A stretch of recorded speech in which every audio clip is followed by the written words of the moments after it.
What's up, everybody? Welcome back to History Valley and MythVision. Jacob, what's up, brother?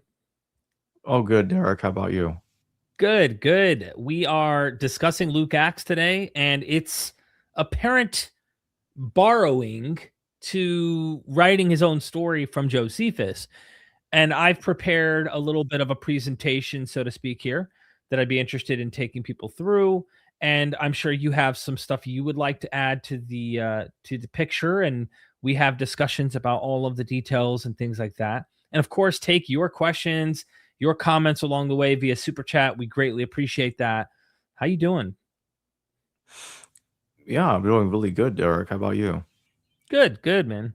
Good. Been hitting the gym again lately, and getting a lot of exercise. Sore right now, real sore.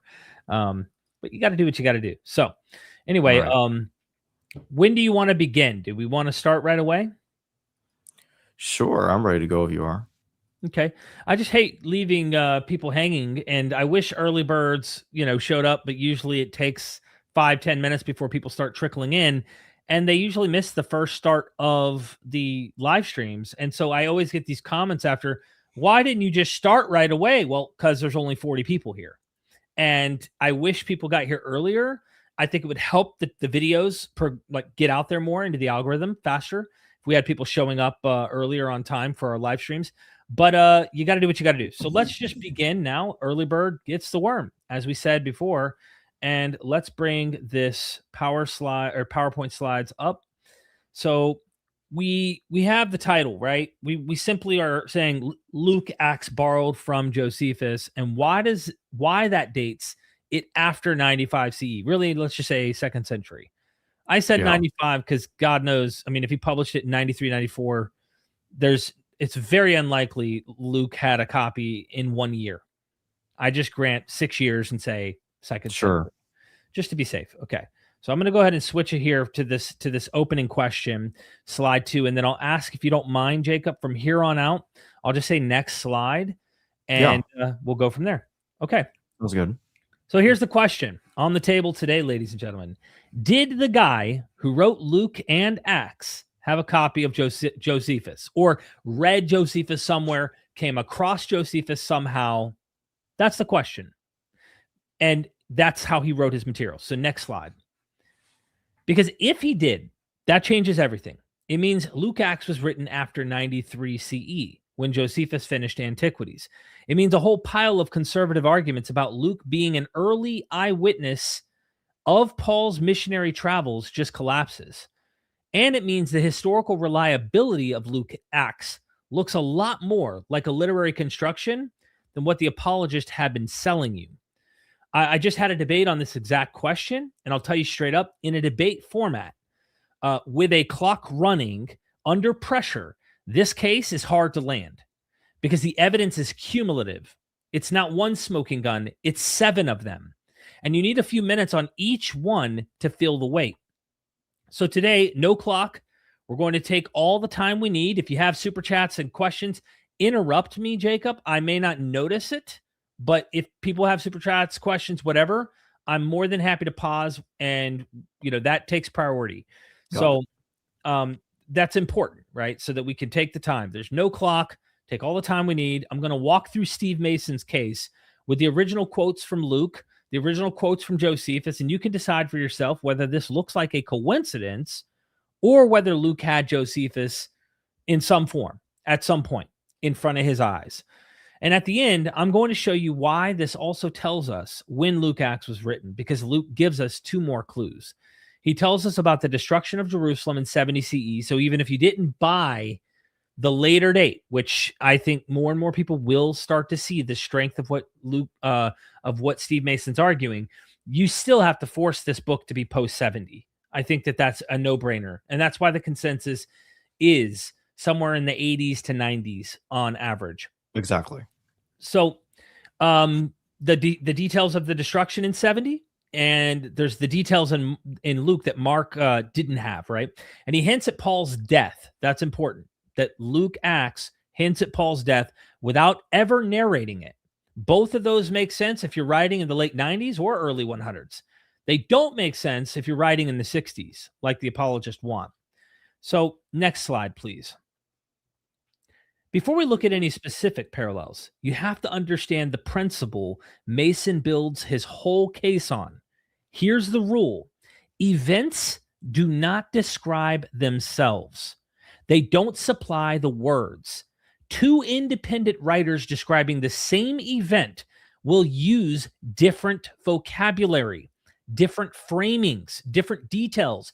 We can prove this works because Josephus himself, this is one of the most important points I think Steve Mason articulates. Josephus himself describes the same events very differently in war and in antiquities. Same author, same events, different words. Next slide. So here's the test. If text A and text B share a feature, you have three options typically. 1, A used B. 2, B used A. Or 3, both used a common source C. Now here's the part that nukes the common source defense. If A has feature X and X fits A's distinctive style, vocabulary, themes, narrative interest, but X shows up in B as a one-off mention with no follow-up and no thematic role, then A wrote it first and B borrowed it. The feature is at home in A. It's a tourist in B, meaning Luke Acts. Next slide, please. Mason puts it this way. If characteristic features of text A appear in text B where they are not characteristic, then B borrowed A, directly or indirectly in some way. That's the whole game. Now let's apply it to Luke and Josephus. Next slide. Open Luke chapter 2, verse 1. It's a Christmas story, everybody. Everybody should know this. Next slide. Luke 2, 1 through 2. In those days, a decree went out from Caesar Augustus that all the world should be registered. This was the first registration when Quirinius was governor of Syria. Three things to notice here. First, Augustus orders a registration of the whole world. Second, Quirinius is named as governor of Syria. And third, the Greek word for registration is apography. Hold that word in your mind, apography. Next slide. Now, open Josephus, Antiquities, Book 18. In the very first chapter, what do we find? Quirinius, a Roman senator who had passed through the various magistries to the consulship, and a man who was extremely distinguished in other respects, arrived in Syria, having been sent by Caesar to be assessor of the nation and to make a valuation of their property. That's Antiquities 18:1. Same governor, same census, same word in Greek, apography. Luke uses that word 4 times in his account. Josephus uses it as the technical term throughout Antiquities 18. Now here's where it gets interesting. Mason makes the point that the events of 6 CE could be told 1,000 different ways. Josephus himself tells them in 2 different ways. In War, Book 2, Josephus barely mentions any of this. He says Coponius came as procurator. Judas the Galilean got upset. End of story. He doesn't even mention Quirinius. It's only in Antiquities, written 15 years later, that Josephus develops the whole package. Quirinius as governor, the province-wide property registration, Judas the Galilean leading the revolt, the high priest Joazar trying to calm the people down. All of that is unique to Antiquities. So Josephus doesn't even agree with Josephus on what he's going to write when he's detailing an event. Next slide. And this should be the worldwide census problem. Are we in alignment? Yeah. Okay. All right. And what does Luke do? He grabs the Antiquities version, Quirinius, census, even the same Greek word. But Luke gets one thing wildly wrong. He claims this was a worldwide census ordered by Augustus, requiring people to travel to their ancestral homeland. Pause on that. We need what? Imagine telling 50 million people across the Roman Empire that they have to pack up their families and travel to whatever town their ancestor lived in 1,000 years ago. The Roman economy would collapse in a week. It never happened. It couldn't have happened. There's no record of it in any other source. Augustus didn't do this. But what did happen? Quirinius did a property registration in Syria, including Judea in 6 CE. That's what Josephus describes in detail, great detail. Luke knew that detail. He just didn't understand it. He had to get Joseph from Nazareth to Bethlehem somehow. So he turned a regional Syrian property assessment into a worldwide travel mandate. This is what Mason calls vestigial use. The Quirinius reference fits Josephus's detailed narrative perfectly. In Luke, it's a dangling thread that creates a historical absurdity. That tells you which way the borrowing went. Next slide. This one, for me, in my opinion, is the most damning piece of evidence. Acts chapter 5. Gamaliel is making a speech to the Sanhedrin, telling them to leave the apostles alone. Listen to what he has to say. Next slide. Acts 5, 36 to 37. For before these days, Theudas rose up, claiming to be somebody, and a number of men, about 400, joined him. He was killed, and all who followed him were dispersed and came to nothing. After him, Judas the Galilean rose up in the days of the census and drew away some of the people after him. Notice Theudas first, then Judas the Galilean after him. Next slide. Now here's the problem.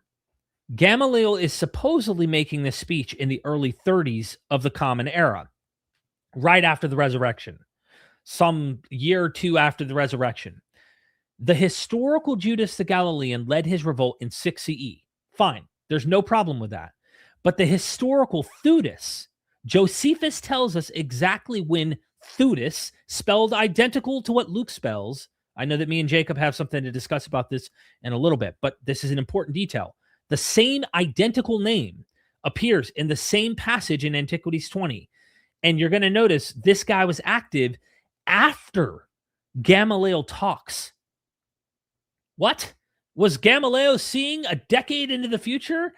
Here's what it says. Now it came to pass, while Cuspius Fadus was procurator of Judea, that a certain magician whose name was Theudas persuaded a great part of the people to take their effects with them and follow him to the river Jordan. For he told them he was a prophet, and that he would, by his own command, divide the river and afford them an easy passage over it. Antiquities 20:97. Cuspius Fadus was procurator from 44 to 46 CE. So Theudas got himself killed somewhere around 45 or 46 CE, which means Gamaliel in the early 30s CE is referring to a man who hasn't risen up yet. He's predicting the future, which would be impressive if Luke wasn't clearly using this as a casual historical example. So Luke gets the chronology backwards. Theudas didn't come before Judas. Theudas came 40 years after Judas. How did this happen? Next slide. Open Josephus, Antiquities Book 20. Read paragraph 97 about Theudas. Then read paragraph 102. Just 5 sentences later, watch what happens. Quoting it. Then came Tiberius Alexander as successor to Fadus. And besides this, the sons of Judas of Galilee were now slain. I mean of that Judas who caused the people to revolt when Quirinius came to take an account of the estates of the Jews. Antiquities 21:02. Right after Theudas, Josephus mentions Judas the Galilean. Theudas first, then Judas. Exactly the order Luke puts them. And in fact, I think this is an important moment to just show everybody. I made this image. I've shown this before. On the left bottom, Theudas gets mentioned. 5 sentences later, Judas the Galilean gets mentioned. You can see the same wrong order in Acts. Why? Because Josephus is doing a flashback. He's flashing back to the time about a guy named Judas who led a revolt during Quirinius's taxation. So he's not a fan of that. But his sons get executed. So he has a reason to bring the guy's name back up.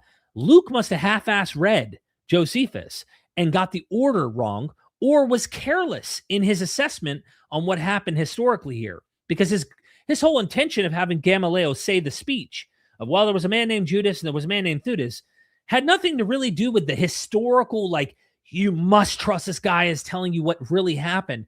His point is theological, and it's saying many have come and gone. Many have said they're prophets. Many have said they have powers, and they got killed.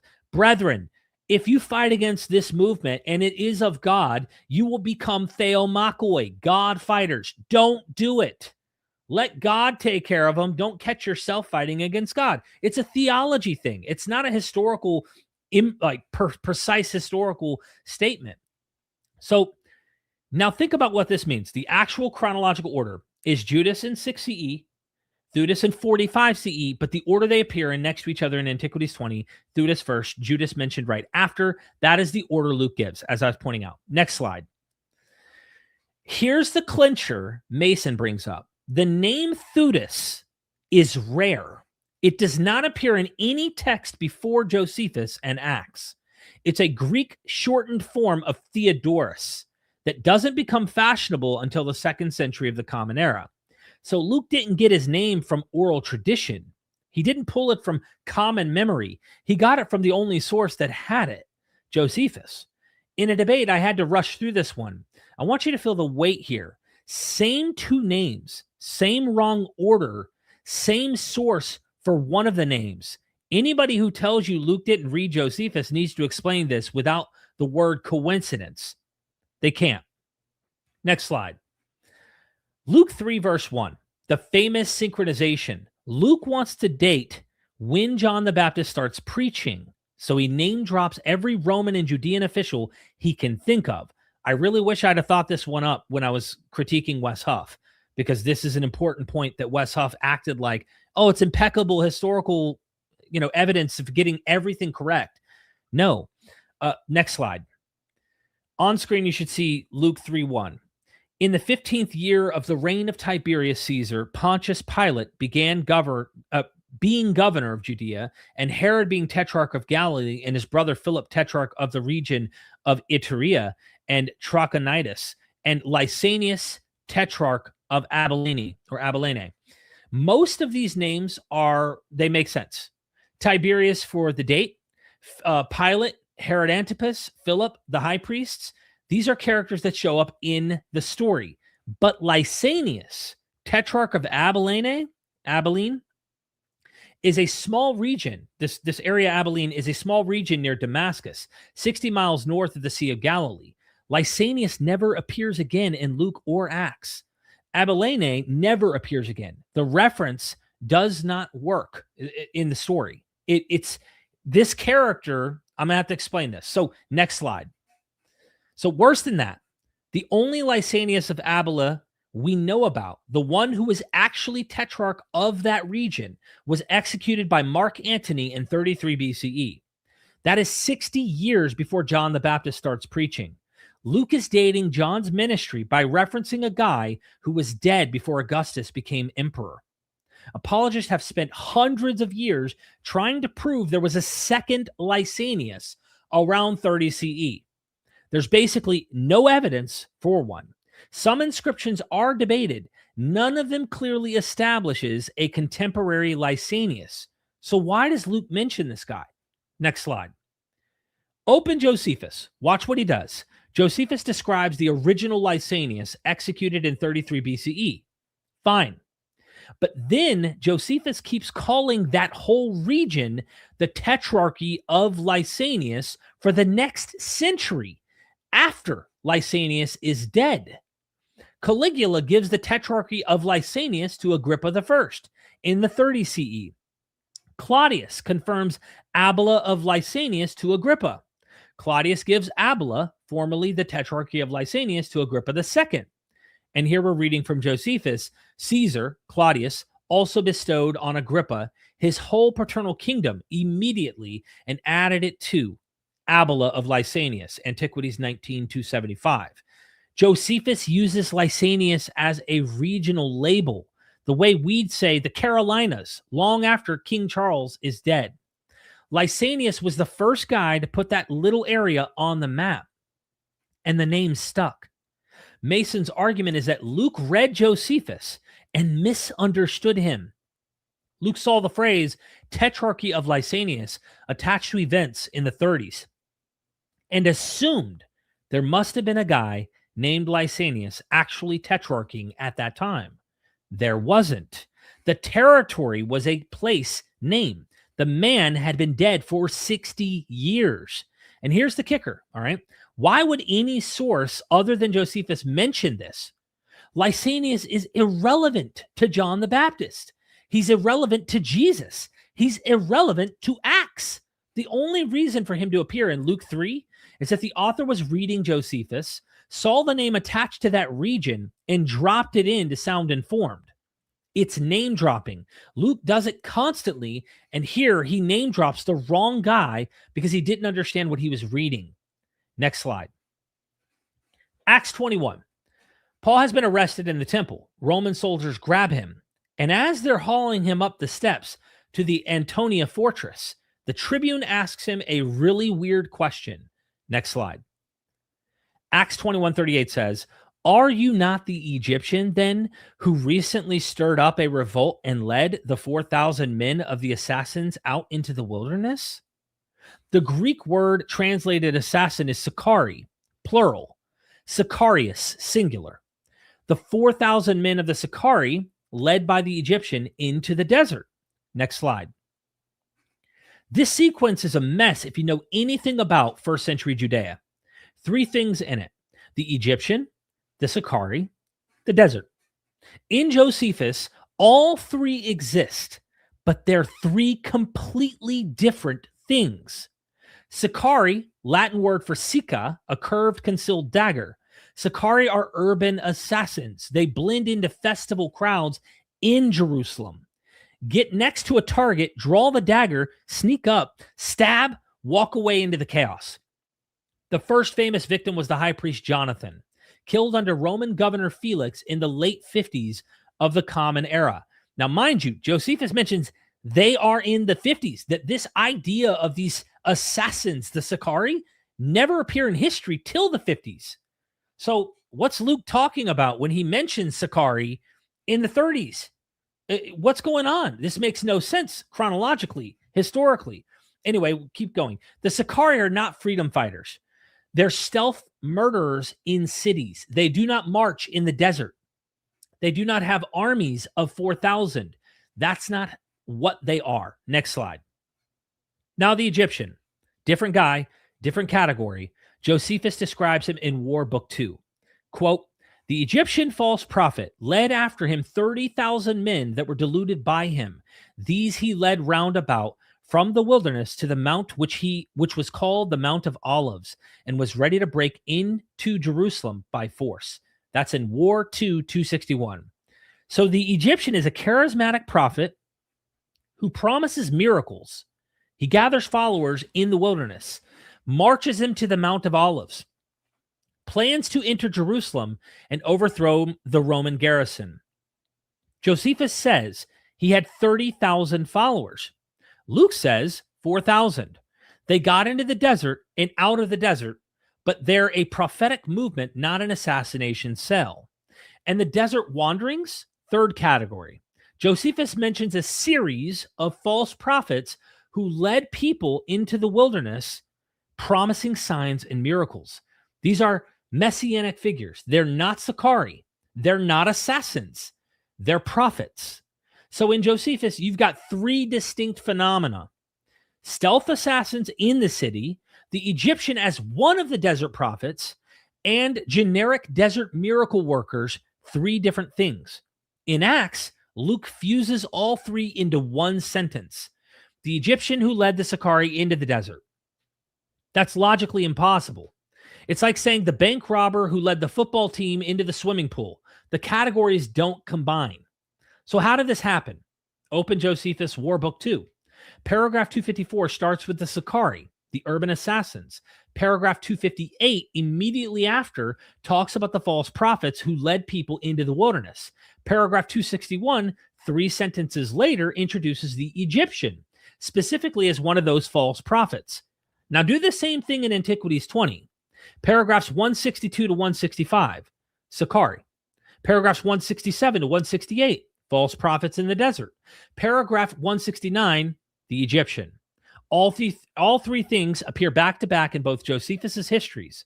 Sicarii, desert prophets, the Egyptian. 3 paragraphs in a row, twice. Luke read those paragraphs. He saw 3 exotic-sounding things in close proximity. He didn't understand they were 3 different things. He fused them into one dramatic line for the Tribune to throw at Paul. The Egyptian who led 4,000 Sicarii into the desert. It sounds informed.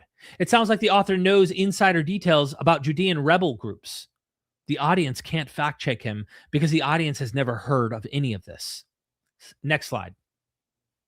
So here's another smoking gun within the smoking gun. The word Sicarii is Latin. It's a transliteration from Latin into Greek. No Greek author transliterates this word except Josephus. Josephus uses it 19 times because he's writing in Rome for a Roman audience that knows what a Sicarius is. He calls these guys Sicarii because his Roman readers would understand the scare word.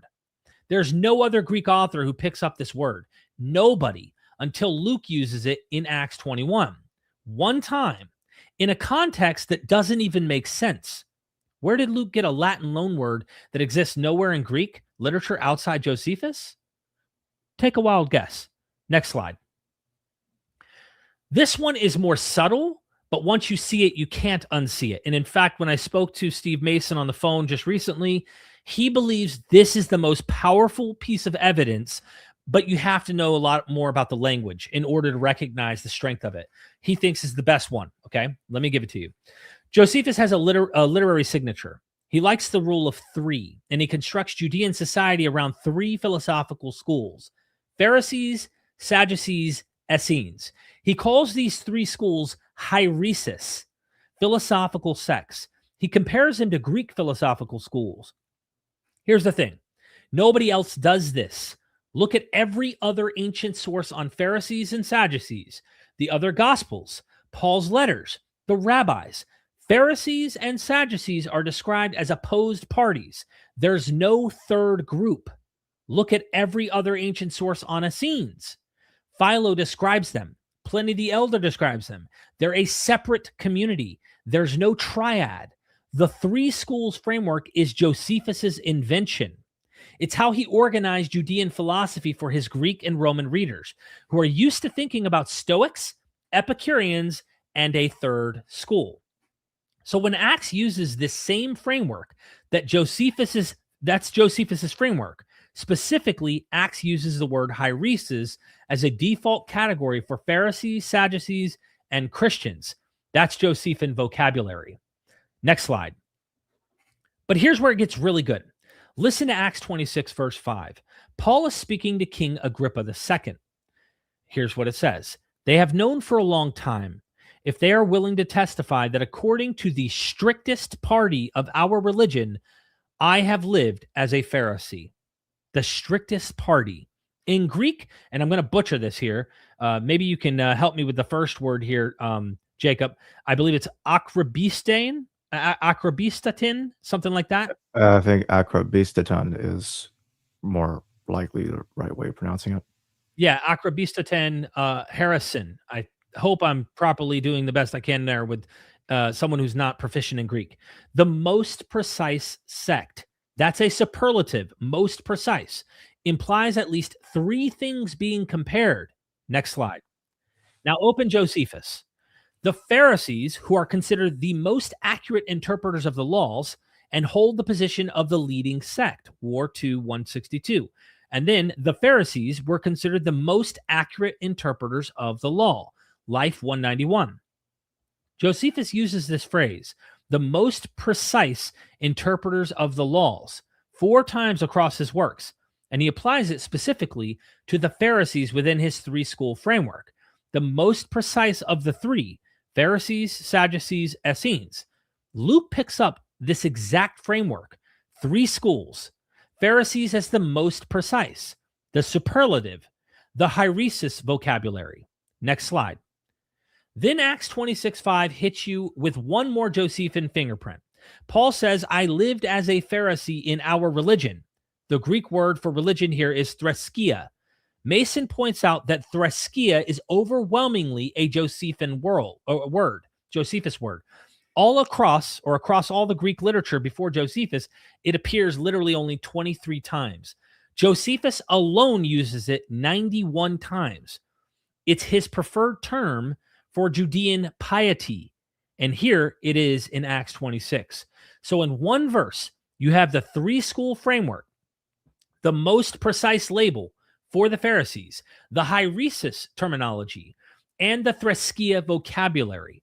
4 Josephine fingerprints in 15 Greek words. That's not coincidence, ladies and gentlemen. That's Luke writing what Josephus has in mind. And I think it's important to point out again, if you go look at the Gospels, the treatment of the Pharisees with the Sadducees, etc., is unique and different to that of Luke Acts. What Luke Acts does is mimic what we have in Josephus. Next slide. So we're going to have some objections, right? Let me still man the other side because the apologists have responses, and I want you to know what they are and why they fell. Next slide. Response 1. Maybe Josephus borrowed from Luke. Reverse the dependence. This one is dead on arrival. All right. Josephus has full narratives with elaborate detail. The Quirinius census takes up a whole opening chapter of Antiquities 18 with names, dates, motivations, the high priest Joazar, the consequences. The Sicarii get 19 mentions across his works with detailed descriptions of their methods, their weapons, their victims. Theudas gets a paragraph with his prophecy, his followers, his beheading. The 3 schools framework runs through war, antiquities, life, and against Appian. In Luke Acts, all this material appears as one-liners. Quirinius, 1 verse. Lysanias, half a verse. Sicarii, 1 sentence. The most precise Pharisee, two verses. If Josephus borrowed from Luke, you would have to believe that Josephus took a half sentence about Lysanias from Luke 3 and built 50 mentions across his books. You have to believe Josephus took one weird tribune question and built 19 reference Sicarii narrative. That's not how literary borrowing works. The richer, more developed source is the source. Josephus. Next slide. Response 2. Maybe they both used a common source, the lost source defense. This was standard scholarly view 100 years ago. Why? Because back then, nobody cared about Josephus's literary craft. They thought he just collected facts that floated in the air, ready for any author to pick up. So if Luke and Josephus had similar material, they both grabbed from the same data pool. That defense doesn't survive contact with actual data. The features that show up in Luke aren't neutral facts. They're Josephine literary constructions. The 3 schools framework is his structure. Calling Theudas a generic rebel is his framing. Using Latin Sicarii is his Roman audience choice. Using threskia for piety is his vocabulary. If Luke and Josephus used a common source, that common source would have to look exactly like Josephus. It would need to have his literary signatures, his vocabulary choices, his 3-school structure, at which point you've just described Josephus. That's what me and Steve Mason have talked about endlessly. Why are we inventing an extra source we have no evidence for? Occam's razor, ladies and gentlemen. And by the way, that source would look identical to the one we already have. Postulating a lost source when it would look exactly like Josephus anyway? So again, I would just say Occam's razor. If you have a known source that explains the evidence, don't invent unknown sources that look identical. Next slide. Before we get to the next slide, would you have a super chat? Perfect. Before we get to that, Justina, thank you for becoming a member. Bakken, thank you for gifting 5 History Guide memberships and also 5 MythVision memberships. Rock on. Bakken, thank you for your super chat. Notice the conflict of interpreter of the law, the doers, say, of the law, and the false scribes and priests they called Essenes innovators for refusing to do propitiation animal sacrifices. Propitiation, excuse me. This is an important observation that both not only Bakken has been noticing for a while now, and I love what he's doing. If you haven't subscribed, make sure you do so. But scholars like James Tabor talk often about this whole animal sacrifice, the propitiation blood stuff, and how this is related to the lying pen of the scribes. A lot of these priestly scribes who are trying to, I guess you'd say, maybe, I don't want to like act like we can compartmentalize their minds. They may actually believe in blood magic and have some kind of strange blood idea in their worship, in their religion. But many of them said, hey, no, we're not into, blood is not necessary to propitiate for sin, doers of the works of the law, like doing the right thing. And one of those things is the basic things you do here in the New Testament, which is the idea of helping the widow, helping the poor, being kind, and that's good religion, right? In that alone is an atonement by many people, that just by being and doing good, doing the works that are righteous, that alone is an atoning thing, and not necessarily the animal propitiation or blood sacrifice stuff. And I think James Tabor is of the opinion that Jesus's whole temple scene, I want to call it, is due to animals being slaughtered inside the Jerusalem temple. And he sees it as, you're abusing your power. You're obviously doing it for greed and money, but you don't need this. I would want to mention one thing too, that Bakken mentioned in what I was presenting there. Notice the three schools. Notice what Luke Acts is making the third school, the Christians. Notice what Josephus makes the third school, Essenes. I mean, you have the Pharisees and the Sadducees in both, but in Luke Acts, he doesn't name the Essenes. He names the Christians. In Josephus, he names the Essenes, but he doesn't name the Christians. And I'm just saying, is Luke hijacking that and saying that they're the same in his observation? I don't know. I just figured I'd throw that out there because I know Bakken is very much in looking for the Essene stuff. Thank you for that super chat. All right. You want me to continue? Yeah. Awesome. Okay. Mason's verdict on both responses in one line. You can't get there from here. Josephus has the material at home in his work. Luke has it as a tourist. Next slide. And this should be the slide, why this dates Luke Acts after 95. Are we in the same boat? Yes. Okay. So, okay, we've established Luke read Josephus. Antiquities was finished in 93 CE. So at the very earliest, Luke Acts was written after 93 CE, probably mid-90s or later, for the book to circulate and get into Luke's hands, get read, get used, whatever. You know, I'm granting the 6 years and saying early 2nd century. That's 6 years after he publishes his work in Rome, and it starts to spread, and maybe it's hitting other libraries and people are copying it, or maybe this guy visited the area and read it and or heard it somewhere. So, but that's not the only evidence, okay? Luke gives us two more clues that point to this. I would say at least supports the late date. It doesn't date it past 93. The example we're going to start with is the destruction of Jerusalem. Next slide. Compare two passages, Mark 13, then Luke 21. Both are talking about the destruction of the temple. I think most scholars, that's like overwhelming consensus. Here's Mark 13:14. When you see the abomination of desolation standing where it ought not to be, then let those who are in Judea flee to the mountains. Vague, apocalyptic, abomination of desolation, that Daniel type language. And there's not really any specifics, even though I think it's specific enough that you and I would probably agree. This is obviously talking about at least the Roman-Jewish War. Some even go further, and I'm waiting for their work to be published and just see how it works, Bar Kokhba. But either way, you're talking about a legit, serious situation here. All right. I think it's Bar Kokhba too, actually. Okay. I don't know. Huh? With Luke. Gotcha. So either way you slice it, it's major warfare language. Okay. Now here's Luke. Same scene. Jesus on the Mount of Olives. It's the identical narration. Like it starts with he's taking and showing them the buildings in Jerusalem and to the fig tree being cursed. Okay. It's the identical episode, but Luke does something different from Mark. And he says in Luke 21:20 through 24, watch what happens with the language. But when you see Jerusalem surrounded by armies, then know that its desolation has come near.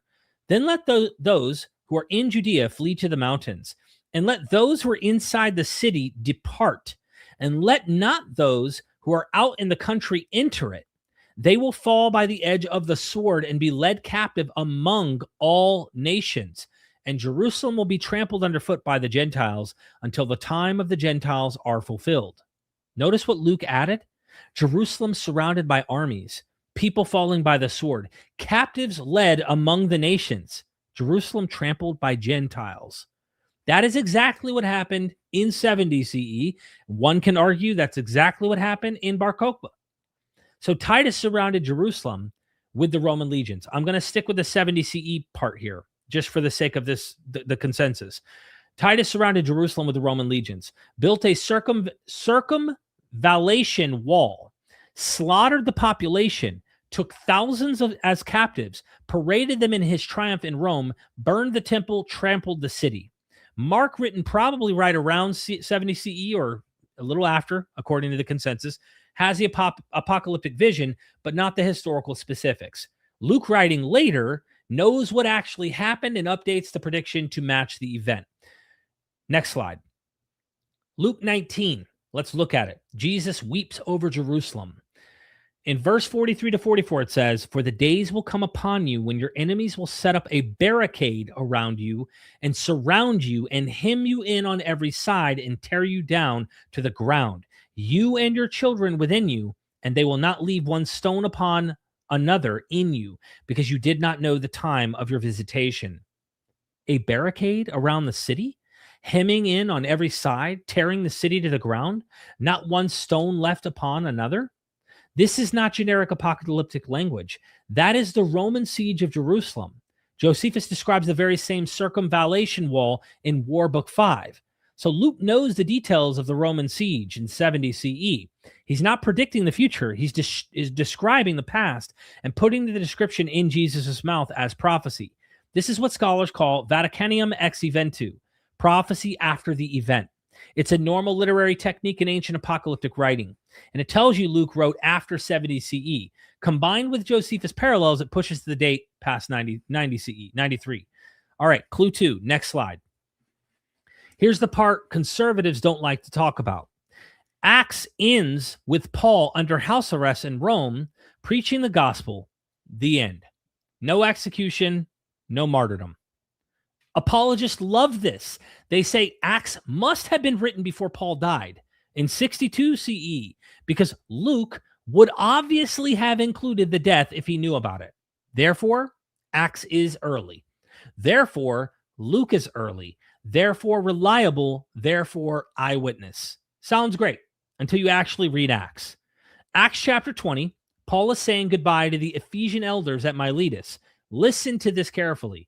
Acts 20, verse 25 says, "And now behold, I know that none of you among whom I have gone about proclaiming the kingdom will see my face again." Acts 20, verse 38, "Being sorrowful most of all because of the world he had spoken, that they would not see his face again." Paul is telling them he is going to die. They know it. They're weeping over it. Acts 21, the prophet Agabus shows up. And it says this in verse 11, "Taking Paul's belt, he bound his own feet and hands and said, 'Thus says the Holy Spirit, this is how the Jews at Jerusalem will bind the man who owns this belt and deliver him to the hands of the Gentiles.'" Paul is bound and handed over to Gentiles, just like Jesus. And then verse 13, "Then Paul answered, 'What are you doing, weeping and breaking my heart? For I am ready not only to be imprisoned, but even to die in Jerusalem for the name of the Lord Jesus.'" Ready to die? The whole second half of Acts is shadowed by Paul's coming death. The author writes scene after scene where Paul says goodbye, predicts his end, accepts his fate. So when the book ends with Paul in Rome and no execution scene, that's not because the author didn't know. The author knew. The author keeps telling you in coded language that Paul is going to die. Next slide. So why doesn't he narrate the death? Before we get to that, sure. Super chat. Let's hit it. Steve M., thank you for your super chat. Conspiracy theory. Josephus did a Stephen King and wrote Luke Acts under a pseudonym. Keep up the great work, guys. Steve, thanks for the super chat. Love it. Love it. Oh, goodness. That's funny. I don't know why my mind's wanting to think of the funny People's Front of Judea, the Judeans People Front from from Life of Brian. I don't know why my brain went there. So why doesn't he narrate the death, right? Why doesn't Luke Acts just write it and say, all right, this is what happened? 3 reasons. First, the audience already knew. Paul's martyrdom was famous. By the time Luke is writing in the 90s or early 100s, Paul has been dead for 30 years. You don't have to spell out something everybody knows. Second, the literary purpose of Acts is to show the gospel reaching Rome. Acts 1:8, the ends of the earth. Acts ends with Paul preaching unhindered. It literally, the last word is that like the gospel has gone forth unhindered in Rome. That's a powerful proclamation. That's the climax. The point is the gospel has arrived. If you tack on an execution scene, you undercut the triumphant ending. Third, this matches the author's pattern. Luke deliberately chose to keep Jesus' biography separate from the church's later history. Mason makes this point really well. Luke saw the other gospel writers cramming later church concerns into Jesus' lifetime. And Luke decided, no, I'll separate them. Volume 1 for Jesus, Volume 2 for the church. He's careful about narrative boundaries. So ending Acts with Paul reaching Rome and not narrating his death is consistent with that careful structuring. Notice what this argument does to the apologetic position. The apologists want Acts written before Paul's death because Acts doesn't narrate Paul's death. Argument from silence. But Acts does foreshadow Paul's death repeatedly in detail with explicit speeches. The author knows what's coming. He doesn't just show it. That's a literary choice, not evidence of an early date. Mason is on the same page here, and so is Daniel B. Glover, who also wrote a peer-reviewed article debunking the earlier date. And so the broader consensus as well that places Luke Acts around 95 to 110. So with some scholars going as late as the 120s, 130s, even later some are, right? Based on possible influences from Marcion's gospel. Either way, you're nowhere near 62 CE. So whatever position you take, wherever you want to land on all that stuff, the liberty is yours. I'm simply going with what I think is concrete here. There's much more I can get into about Luke's motif and his goal. I mean, I can get into the fact that he doesn't want to narrate the death of Paul because he's already narrated the death of Jesus. And if you chronicle the parallels that go on between the life of Jesus in the Gospel of Luke and the life of the early church and their persecutions, you'll find a mirror that reflects what's going on in both stories. The significant point theologically for Luke is the resurrection of Jesus, not the atonement. That's Pauline. It's the resurrection. And if you have Paul die, and he does what the Acts of Paul did, decapitated him, milk came from his neck and all, then you have to narrate his resurrection as the Acts of Paul did. Guess what? You made a resurrection for Paul. Then there's nothing special for Jesus. Jesus is the only one who resurrects from the dead. So if you narrate the death of Paul and want to end it on a positive note, you need to resurrect him. It doesn't work. The other problem is, and we can get into so many weeds, people go, well, if you have to narrate the death of Paul, you have to narrate the trial of Nero. That doesn't help Rome, number one. In every case, Rome is the one getting Christians out of the trouble that they are supposedly in to finding out they are innocent. Rome is innocent. Christians are innocent. Who's not innocent? The Jewish, I guess you say the educated Jewish elites, the Jewish priests, the Pharisees, etc. They are often seen as guilty in these narratives. So you would see the Jews constantly trying to rile up the crowds, constantly trying to get Christians imprisoned and killed, and it's the Romans that are innocent. What does it look like if you have your end of your story? Oh, and by the way, the chief Roman, the emperor himself, killed Paul. That doesn't help your cause. On top of that, you do have narrations where Jews are martyring people. We can get into the weeds about why there's no narration of the death of James, but the latter half of Acts is all about Paul's journey. So he's not escaping and taking a different view and pulling off from Paul to go show you what's going on with Peter over here. He doesn't need to narrate Peter because the latter half of Acts is about Paul. There's so many details we can get into about why it doesn't work for the early date and why they would not have narrated this material that makes perfect sense within the narration of Luke Acts. All right. So next slide, we should be at, let me pull this all together for you. Are we there? Yeah. Okay. So let me pull it together, right? Next slide. we have the slide after that one. So you're let me see where you're at. The cases, yep, keep it there. There we go. So the case in one slide. We have 7 specific cases where Luke-Acts mentions something that fits Josephus's narrative, his literary fingerprint, and shows up nowhere else in surviving ancient literature. The Quirinius census with the right Greek word and wrong scope. Theudas and Judas in the wrong order, in the same wrong order. Powerful point. The same wrong order they appear in Antiquities 20. Lysanias of Abilene as a contemporary tetrarch when he'd been dead for 60 years. Sicarii fused with the Egyptian, fused with the desert, with the desert in a sentence that makes no sense. The 3 schools framework with Pharisees as the most precise, using Josephus' own vocabulary, including threskia. And add to that the literary updating of Mark's apocalyptic language to match the actual events of 70 CE siege of Jerusalem. Add to that the foreshadowing of Paul's death without narrating it. Paul literally explicitly says, you're not going to see my face anymore. And I think that's important, which only makes sense if you're writing decades after the fact for an audience that already knows about the outcome. And the analogy I made in my debate before I continue is if we were reading a story about Abraham Lincoln and he's outside the Ford Theater before they actually are doing the presentation, and he pulls in his friends and he says, listen, guys, if we're reading a story about Abraham Lincoln today, and he said to his friends, this is the last time you're ever going to see my face, we would all know. I don't think any modern reader would ever go, nope, that's not him hinting at he's going to get shot and assassinated in Ford's theater. Like, if someone wrote a story hinting at you're never going to see me again right outside of the event he's about to enter into, and mind you, Paul goes to Jerusalem 5 times in the book of Acts. Why is he now all of a sudden making the statement that you're never going to see me again as the last visit? It's obvious. He knows, just like Abraham Lincoln saying something like that, you would know if you were reading that story.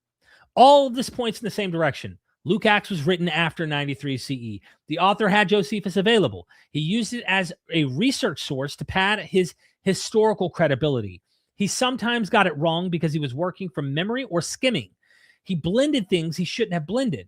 He put events in the wrong order. He inflated regional events into worldwide ones, Quirinius.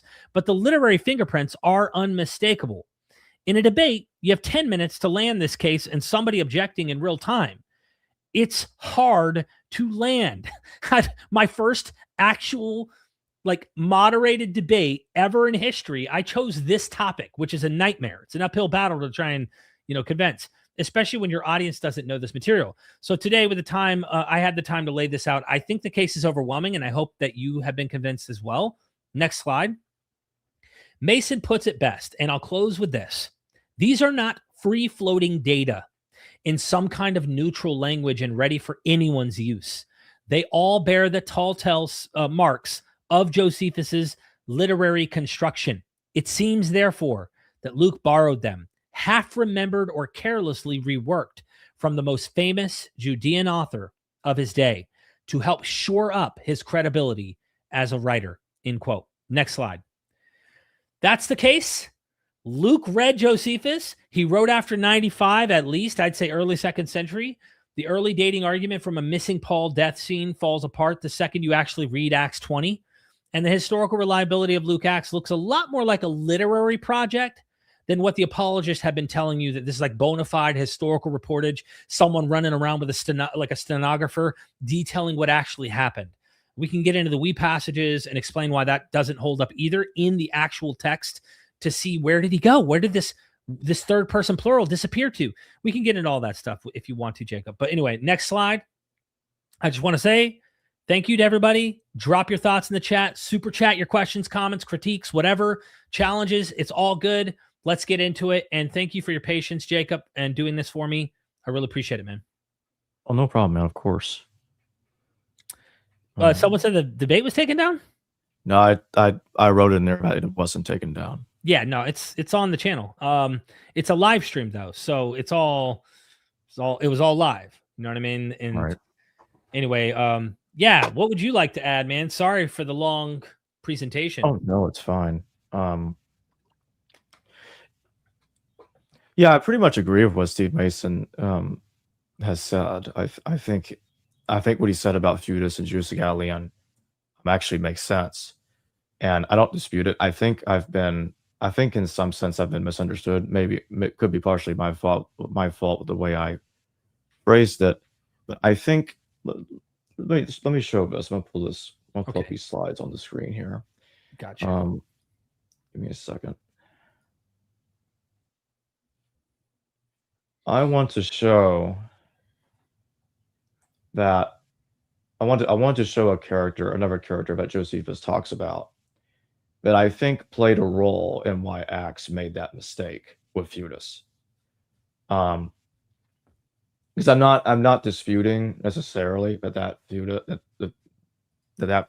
is the same guy and that Acts was wrong, but I think there might be another reason on top of the one you've brought up earlier. Okay. So this is in Antiquities 18:4-2. Looks like StreamYard's got some of that text kind of leading off the screen in the bottom there. But anyway, it's all good. We see most of it, so it should be fine. Fution. Now, granted, I know that the spelling is not exactly the same. I'm not even really saying that this is the same guy in Acts necessarily. Now, you mentioned earlier that his phone. Yeah, sometimes if you say a word that sounds like Siri, thinks you're talking to it. Exactly. I turned it off, so that shouldn't happen again for the duration of the stream. But anyway, Fution had a plot in motion to assassinate Herod the Great, and I think this happened around 4 BC. Now, you mentioned earlier that Josephus was having a flashback about Theudas, and he mentions Theudas first. Then he brings up Judas the Galilean, even though it's really the other way around chronologically. He flashes back to Judas, yeah. Right. Acts misinterprets Josephus because Josephus wrote in that way. And I think that a second reason why Luke misinterpreted Josephus is I think he probably got confused and thought this guy might have been the guy that Josephus was flashbacking to without fully realizing, no, that's not him. And Theudas actually did die after Judas the Galilean did. So I think this could be a second reason that's playing through Luke's mind when he's talking about this.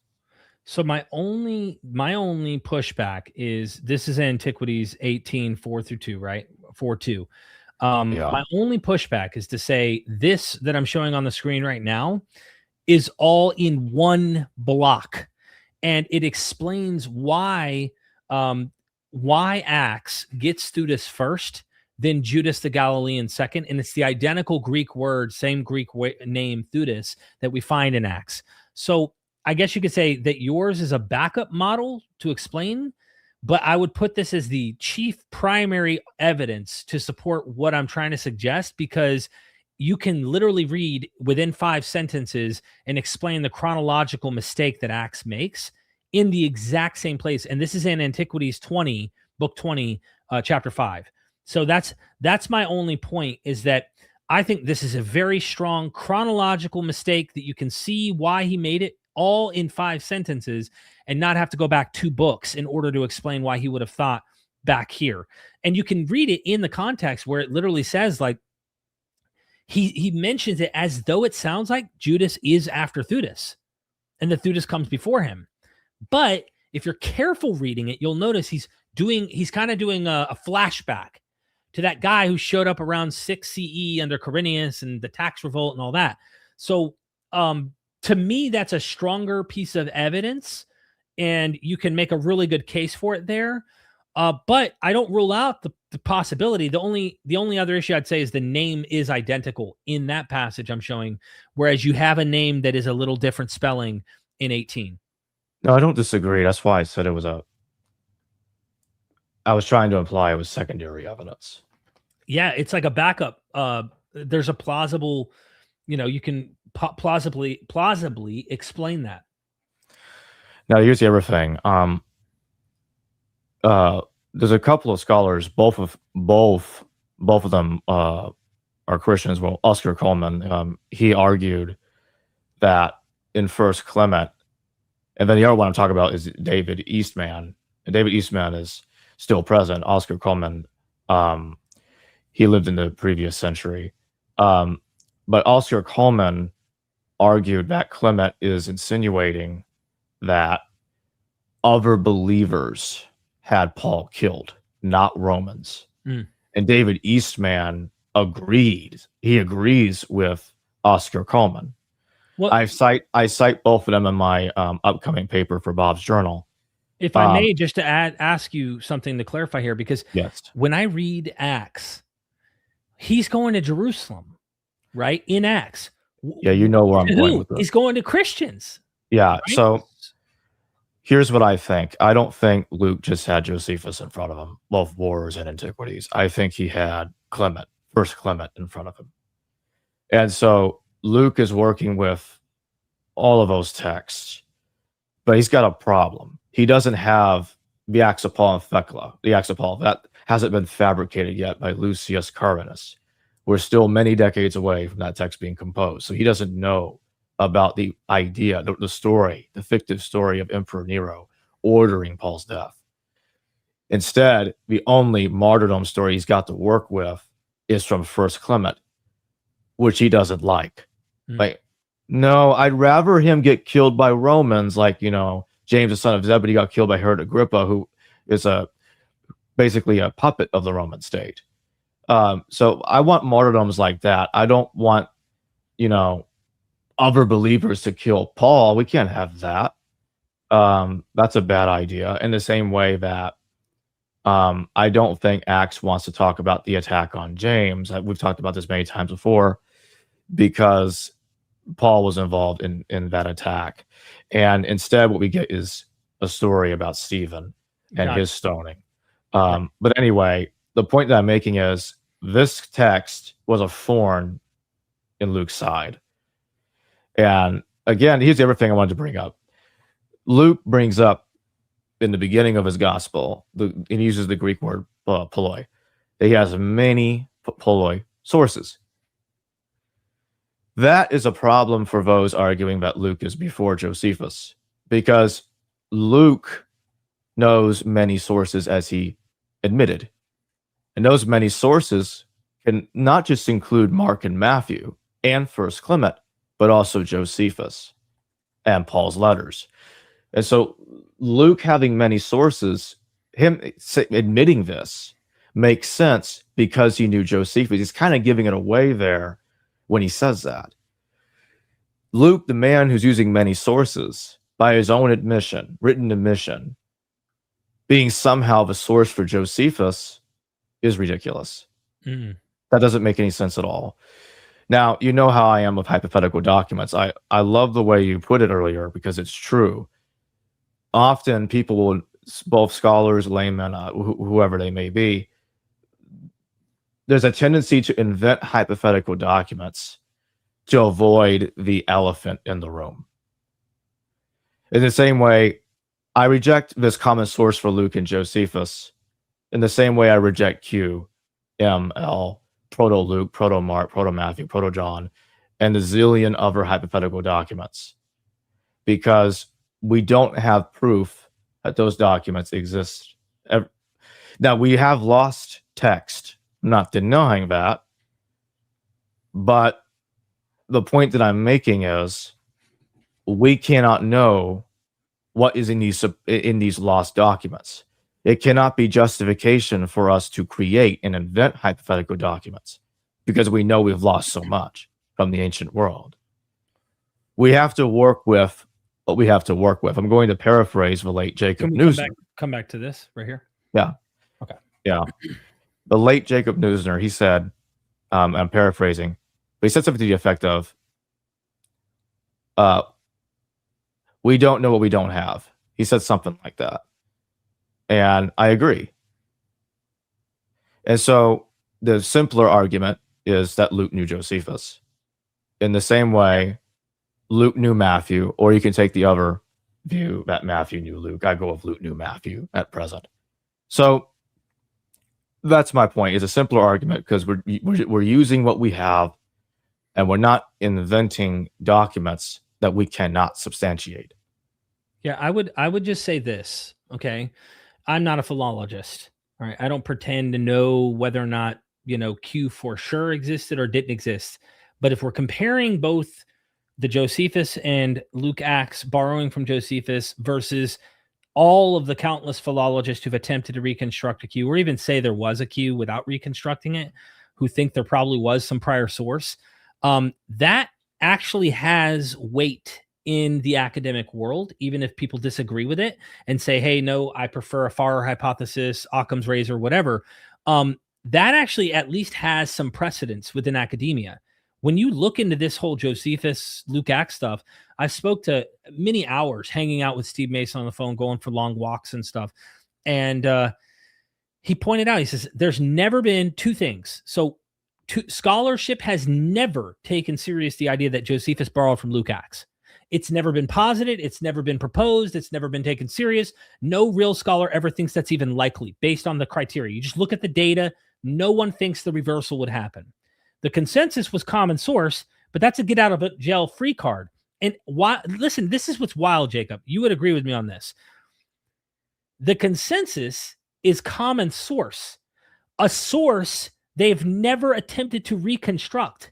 No one has even tried to do it. Whereas there has been attempts to try and reconstruct some hypothetical Q source from philologists and whatnot. So I don't think it's the identical, like you can disagree with Q, but you can at least go, there are real scholars doing the best they can, trying to see source material in both Luke and Matthew and thinking there might be something earlier.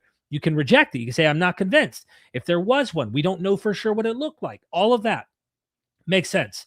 But it at least is a serious scholarly category versus no one has tried reconstructing a common source with Josephus and Luke Acts. And the reason why, and Steve Mason has made the point, is because it looks like Josephus. So why not just take Josephus? And what I did in my presentation was show you over and over that Josephus doesn't even do what Josephus did. So when you read Wars, which was written 15 years prior to Antiquities, Josephus doesn't even follow his own path of how to describe the same events.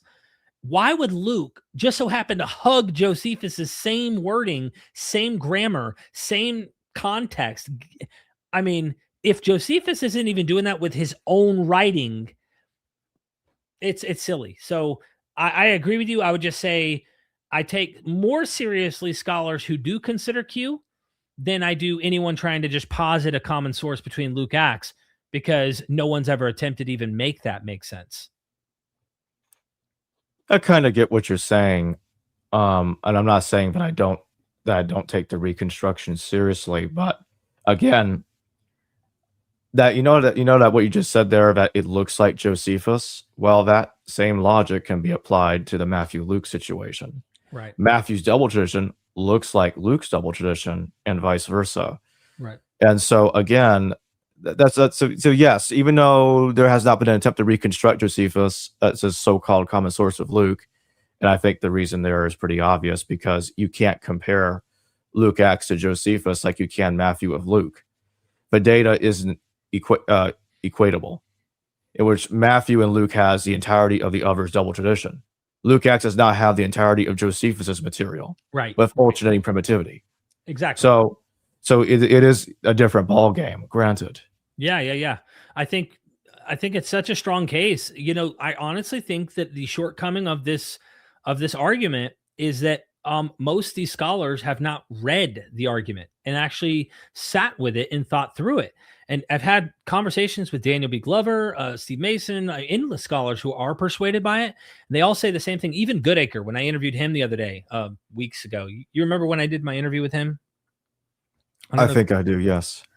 We talked about this, and he said, we sat in the room, we were at the college, and me and another professor and students, and said, okay, we're not leaving this room till we've read and understood what he's trying to argue. He said after 3.5 hours of looking into it, reading it, studying it, talking it over, and reasoning with it, him and the other professor and many of the students, I don't know if he took a poll of all the students or not, walked out of that room and said, Steve Mason's right. It's so convincing. So I just think it's just not known enough. And I did a Twitter post recently that said, people just don't read their Josephus. They're like, we've been reading, Christians got really upset. And they were like, we've been reading Josephus for, forever now, And I'm like, that's not my point. Like the scholarship, as Steve Mason points out, even the PhDs on Josephus in the early 20th century, mid 20th century, they read Josephus like, all right, Jacob, we're opening our encyclopedia today and we're going to pull out facts. Just someone who wrote this book just wrote down factual material. We're just going to, oh, yep, that's a fact that Josephus wrote up. Fact. No, Josephus wrote a narrative, a historical narrative. And once they found a way to make a concordance, they had to meticulously break down Josephus's language the same way we have biblical concordances. Once they broke down the concordance, then you could see what was exclusively Josephine language and style. Then Steve Mason said it all became so obvious. So I think we got a few decades before scholars really start wrapping their heads around this. We got a couple of super chats. Victor, thank you for your super chat. Josephus Antiquities 20 has James passage. Luke would be interested.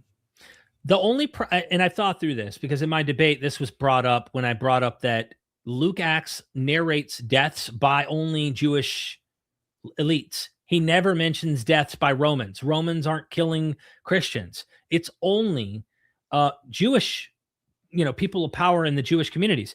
So why wouldn't he then stick to that protocol, Derek, that you just laid out, and then narrate a death of James, who, according to Josephus, is killed by the priestly group that find him guilty of blasphemy or something, lawlessness, or some kind of breaking of the law, whatever, and they end up killing him.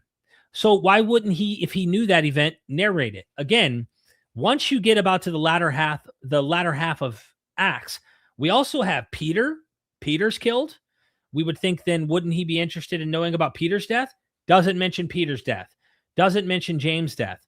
Why? The latter half of Acts is concerned with Paul and getting to Rome. He's not shifting. Like if the narrator occasionally broke from Paul and said, hey, and back over here, Peter was doing this. And also over here, James was doing this. Cool. The sole lens is focused on Paul and Paul alone. So I think he knows about all their deaths, or at least has heard traditions about all of them. In his literary work, he has no interest in narrating them. He wants you to know the gospel has made it to Rome unhindered. And likely this is a proto-Catholicizing text. So the church in Rome is rooted, it's grounded, it's divinely sanctioned. You even have people like Gamaliel saying, if it survives, brothers, don't be theomachoi. Like he passes, by the way, all the 7 trials, he's like 5 to 7 trials. Paul gets tried by every person and found innocent. There's all sorts of things. So I just think that he probably was personally interested in these topics, but not for his narration.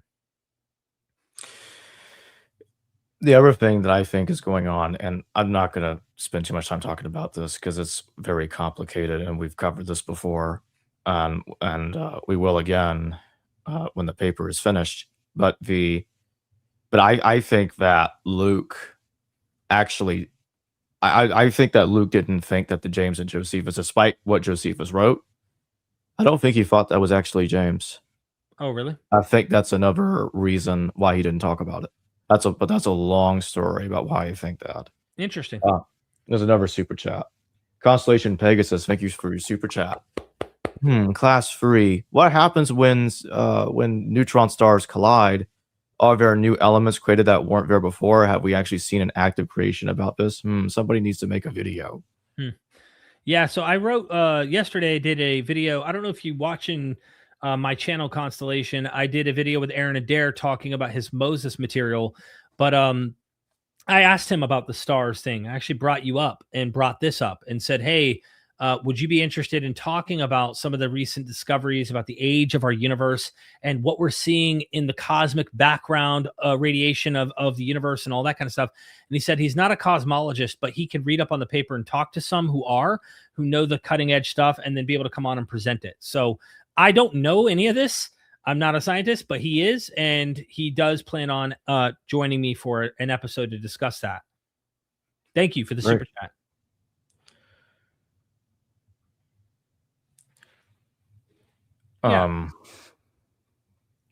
There's another thing that I want to pull up. So you see this? So I've talked about this before. And you have a character called Solos, mentioned by Josephus. It's spelled Saul in the translation, but it's Solos. And he and his brother Costoboros are fleeing Jerusalem when the outbreak of the war starts. You notice how there's a mention of the besieging in the first paragraph in the king's palace. So they're fleeing. They get out of there. And what happens is they both appear before Emperor Nero. Now, I'm not going to focus too much on the Nero thing because that's more to do with the fictive martyrdom of Paul, that I think the Acts of Paul essentially plagiarized from Josephus from this passage, but that's another story. Right. I think Acts creates the narrative. Notice in the very next paragraph, it talks about chaos in Damascus. Then you go back to the first paragraph and look at the very first sentence. Josephus uses the metaphor, a ship when it was going to sink, as from a ship when it was going to sink, which I find very interesting. And so when you put all that together, I think this narrative... we got a super chat, by the way, real quick. Yeah. Let's come back to Acts here. Steve, thank you so much for that super chat. James Gunn's Superman takes elements from many movies and comics to make his own version. Basically, Luke using Josephus, Matthew Clement, etc. Retcons. I agree. Thank you for the super chat. Appreciate that, Yeah, Steve. Yeah, really do appreciate that. All right. Did you want to go back to this? We have one more super chat.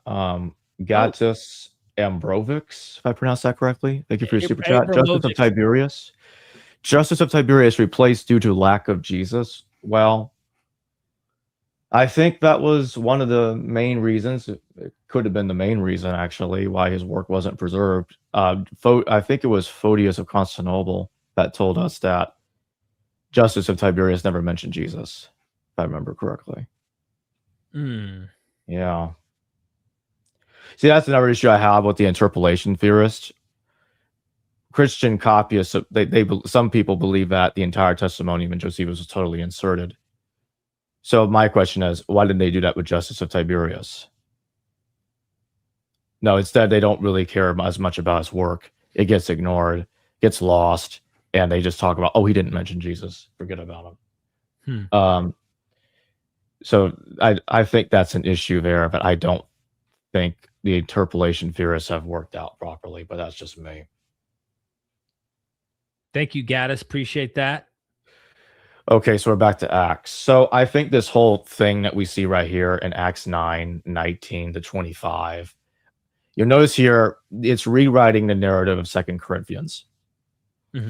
In my upcoming paper, I argue that that's because 2 Corinthians makes a historical error in which it claims that King Aretas IV controlled Damascus when he never did.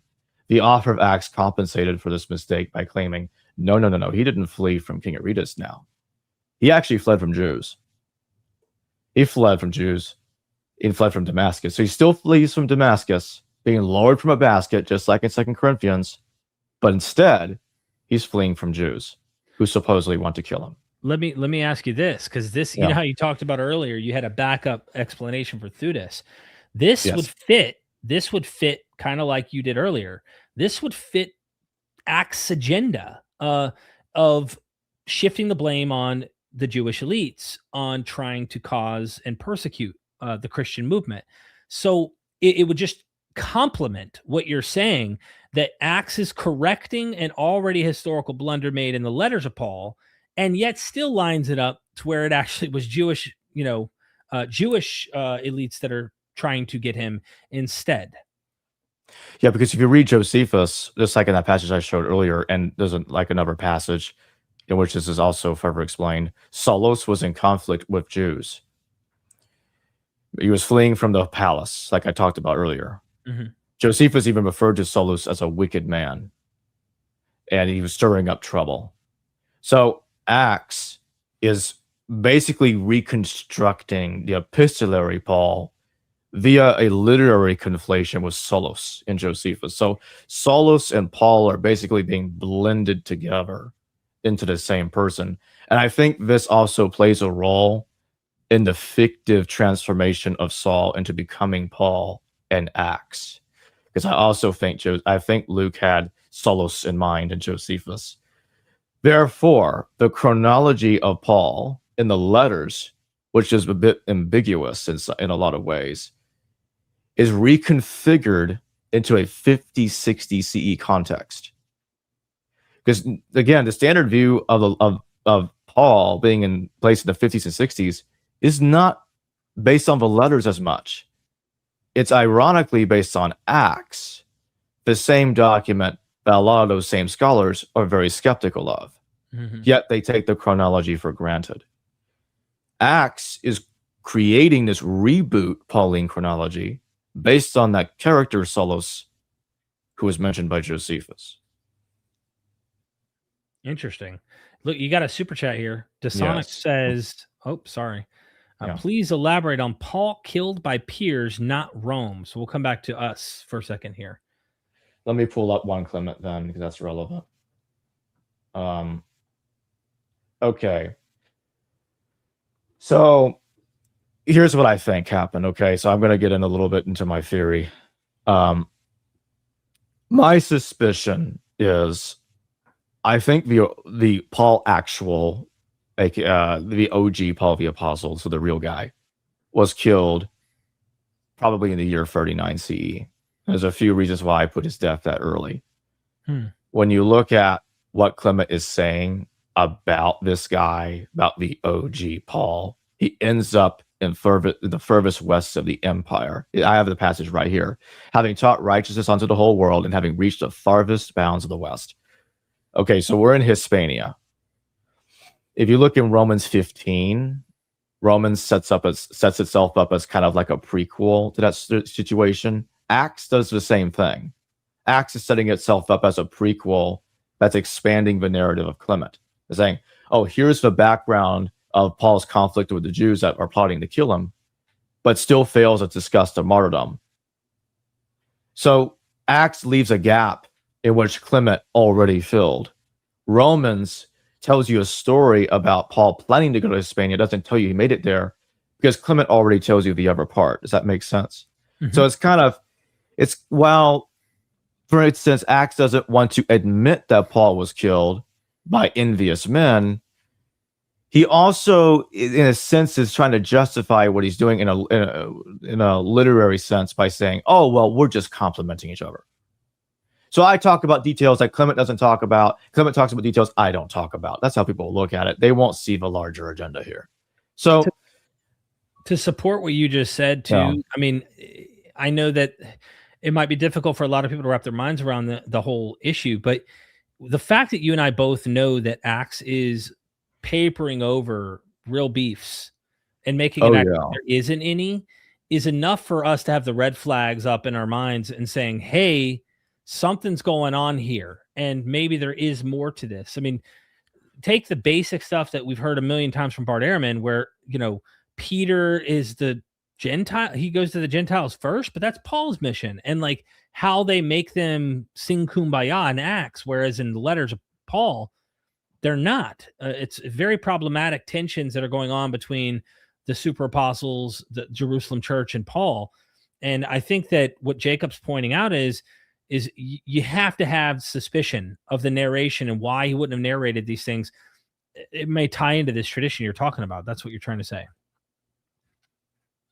Yeah, and here's the other thing that I think really gives it away, because I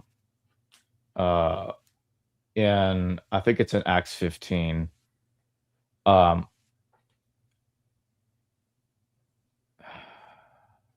looking it up? Well, I'm going to say this more cautiously because I can't find exactly what I'm looking for. But okay, I'm putting me on the screen. So I'm going to say, I think that Acts may have mentioned a letter of James or something connected to that, something to that effect, somewhere in Acts, and it kind of gives itself away. I think it kind of gave itself away there. That is if I remember. That is if I'm remembering correctly.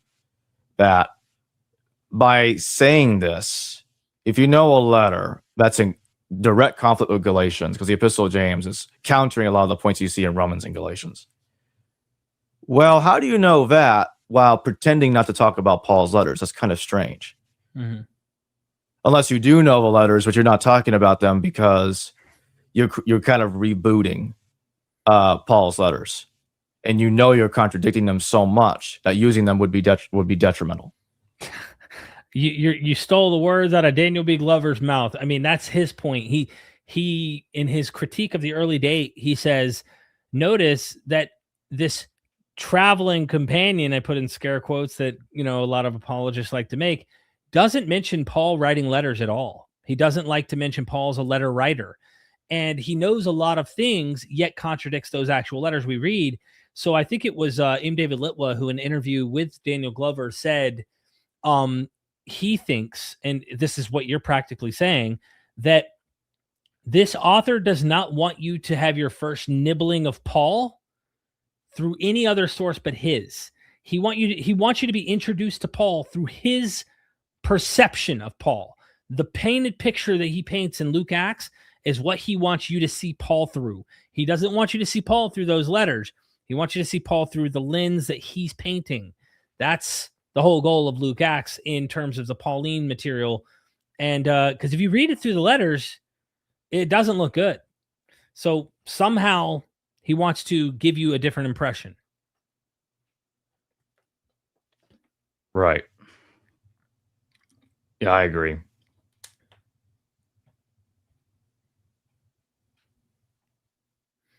What do you look for?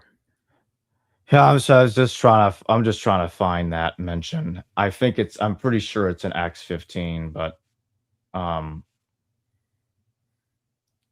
another super chat while you're looking there. Steve M. Sure. 1984. Thank you again for the super chat, my friend. Is Acts really just Luke's Aeneid? I think so. I think it is clearly giving you a early church epic, so to speak, historical fiction of the church's origins, the same way the epic or the Aeneid for Virgil is supposed to be a historical mythic origin of Rome and the emperor, of course, specifically Augustus. So I do think that's what's going on to some degree. It is no doubt Luke Acts is definitely doing a ton of imitation, and McDonald's book, I got it back here somewhere. Hold on.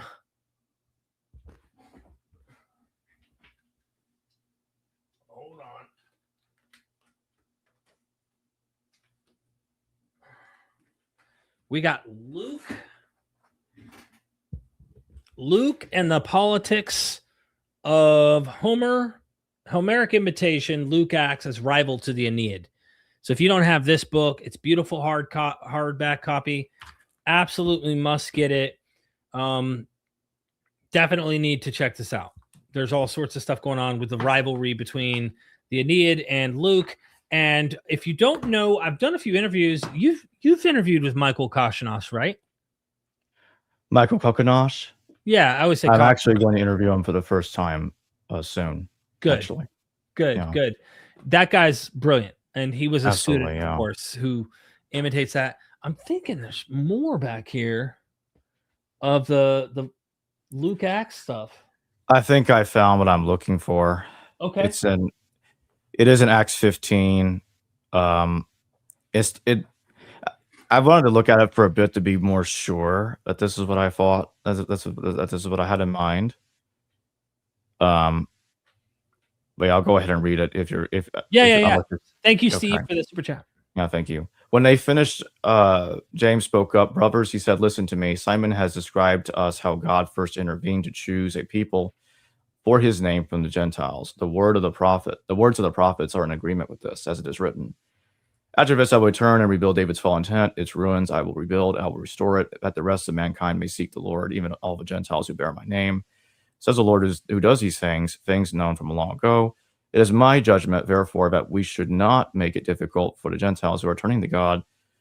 Instead, we should write to them, telling them to abstain from food polluted by idols, from sexual immorality, from the meat of strangled animals, and from blood. Mm-hmm. So you have James being, maybe in a slight vague way, but not super vague, being associated with letter writing activity, from the way that these words are being put into his mouth. Like right to them. Yeah, that's Yes. interesting. That's And so I think Luke is kind of giving a wink wink that he knows the Epistle of James. Like, well, okay, if you know the Epistle of James, then how can you possibly expect us to believe you don't know the 13 canonical Pauline letters? Dude, that doesn't make any sense. I think Pervo did in his work, he wrote, I've got the Mystery of Acts back here too.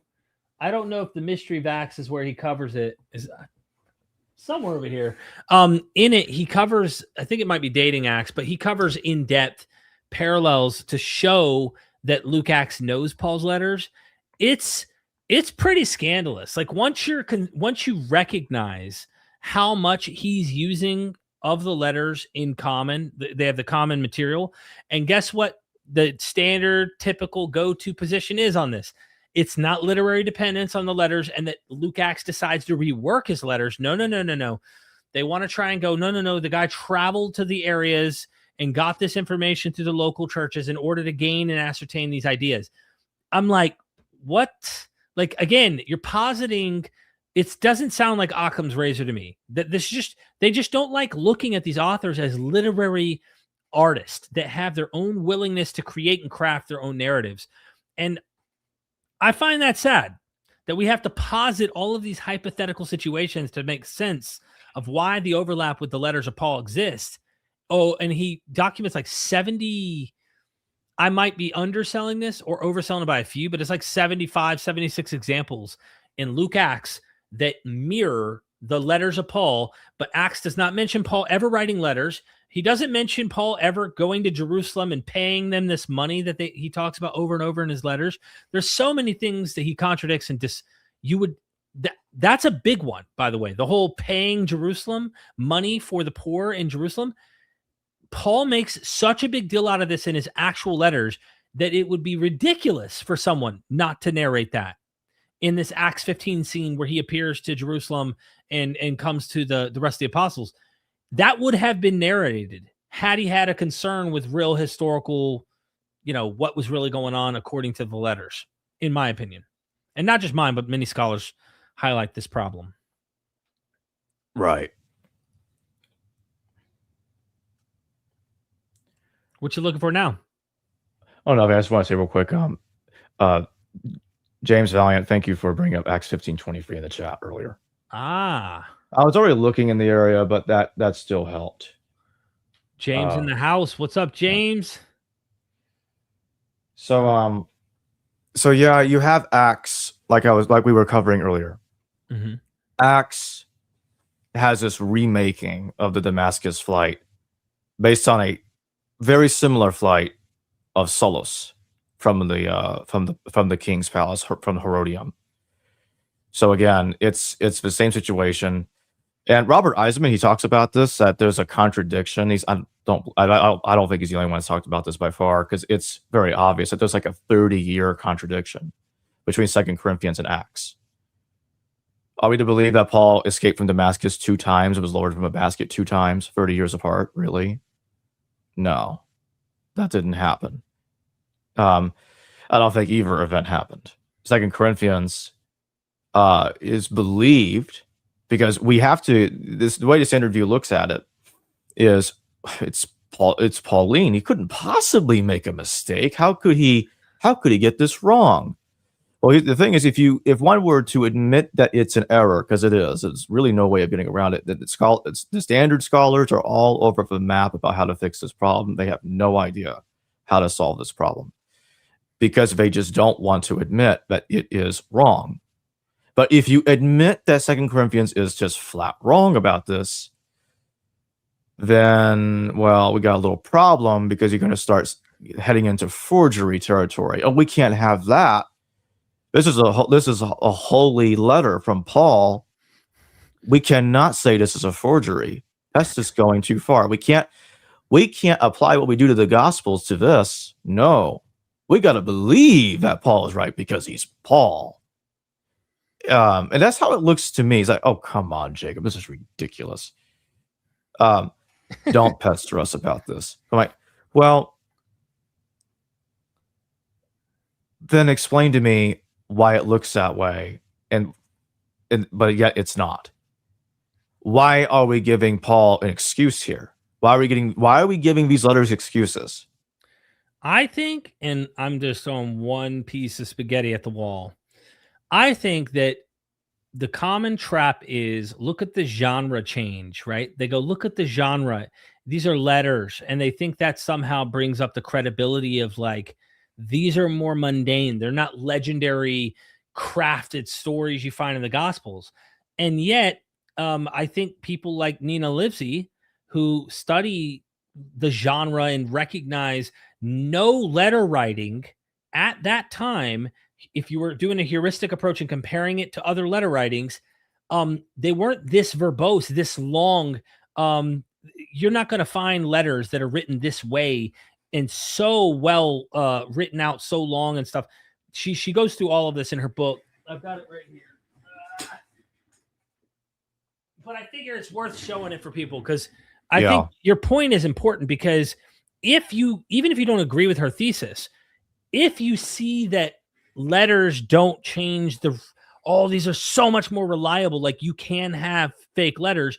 This should be self-explanatory though, Jacob, because scholars already accept Ephesians as pseudo Paul and all of these other books. But when you find these problems, you would think some of them would wrestle with it and go, Jacob, you kind of have a point. Maybe Paul didn't really write this one. Maybe the other one. I remember Frank Hughes telling me, he wrote a wonderful book on the Corinthian correspondence with the late Bob Jewett about, he thinks that he and the late Bob think that 1st and 2nd Corinthians together were originally 8 letters that have been compressed down to 2. Mm-hmm. But we do have a super chat. Yes. Which is still on the Corinthian topic too, so that works out. Back in, thank you for your super chat. Thank you. 2 Corinthians is not saying that the Herodians controls the area. He is pursuing Saul because he is a Herodian into Arabia. Read is controlled Nabateans. Okay, so let me make a correction to the first half of this sentence. I never said Herodians control the area. I was saying that 2 Corinthians is saying that King Aretas controlled Damascus. That it does say. There's no getting around that. It clearly makes this claim, and it's wrong. Now, again, I think, understand my position. I believe the letters were plagiarizing Josephus, just like Acts. That's a very radical view. I've been arguing it for many years. I believe the letters was plagiarizing Josephus. So Romans and 2 Corinthians may give you an impression that Paul is a Herodian. Because guess who really was a Herodian? That very man I showed all of you earlier, Saulus. Josephus specifies that man, Saulus, and his brother Christoborus were kinsmen to Herod Agrippa II. Real quick, Bakken came up with another super chat, said, Swaparitas controlling area, Herodians did. Okay. Oh. Yeah, so maybe they mistaken, are they correcting themselves, Bacchus? I guess so. Thank you for that additional super chat. But anyway, my point stands, and that is, I think that Romans 16 suggesting that Paul was a Herodian was due to the conflation with the guy in Josephus. Now, I know that Saul is not mentioned in the letters, but the name Saul is implied in the letters in Philippians. That's why you have this whole deal about the tribe of Benjamin. King Saul was a Benjamite. And you do have Paul persecuting Jesus, who's portrayed as a descendant of King David in the letters. And I don't think it's a coincidence that the point that Jesus is a descendant of David is stressed in Romans. Now, I know it's not only just stressed in Romans. It's discussed elsewhere, like in 2 Timothy. Mm-hmm. But Romans talks about this. And it's also the same letter that identifies Paul as a Herodian. So again, Clement knows nothing about Paul being a Herodian, because that idea hasn't been invented yet or fabricated yet. Romans fabricates this based on conflating that man in Josephus with Paul. The same way Acts will do the same thing later, decades later, but for a different reason and in a different in a different way. Okay, thank you so much. We got another one here. Desonics sent a super chat. What are the implications of a Paul forgery?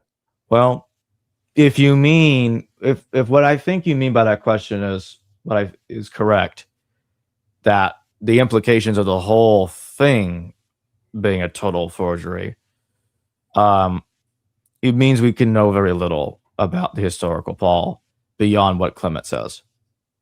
And maybe, well, I would also say include the details in the pseudo-Clementine recognitions, which doesn't give us that much more information about Saul, because he's like briefly mentioned in that massive voluminous text, and that is it. So beyond that, we would know very, very little about Paul.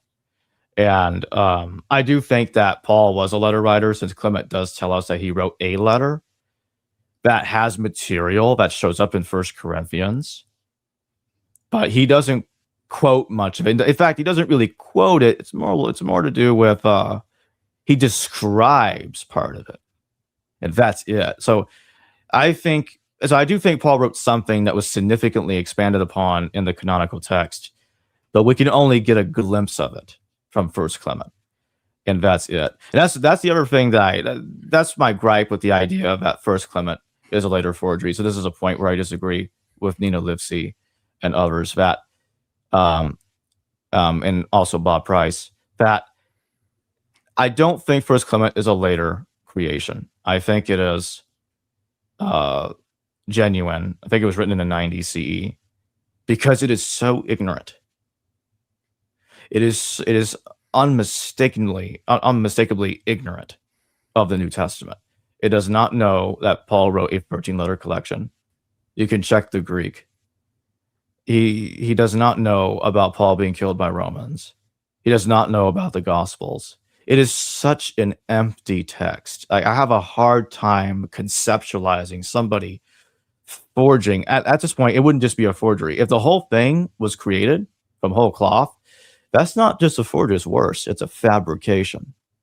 So if it was fabricated, meaning none of it goes back to the original Clement, then why would somebody do this?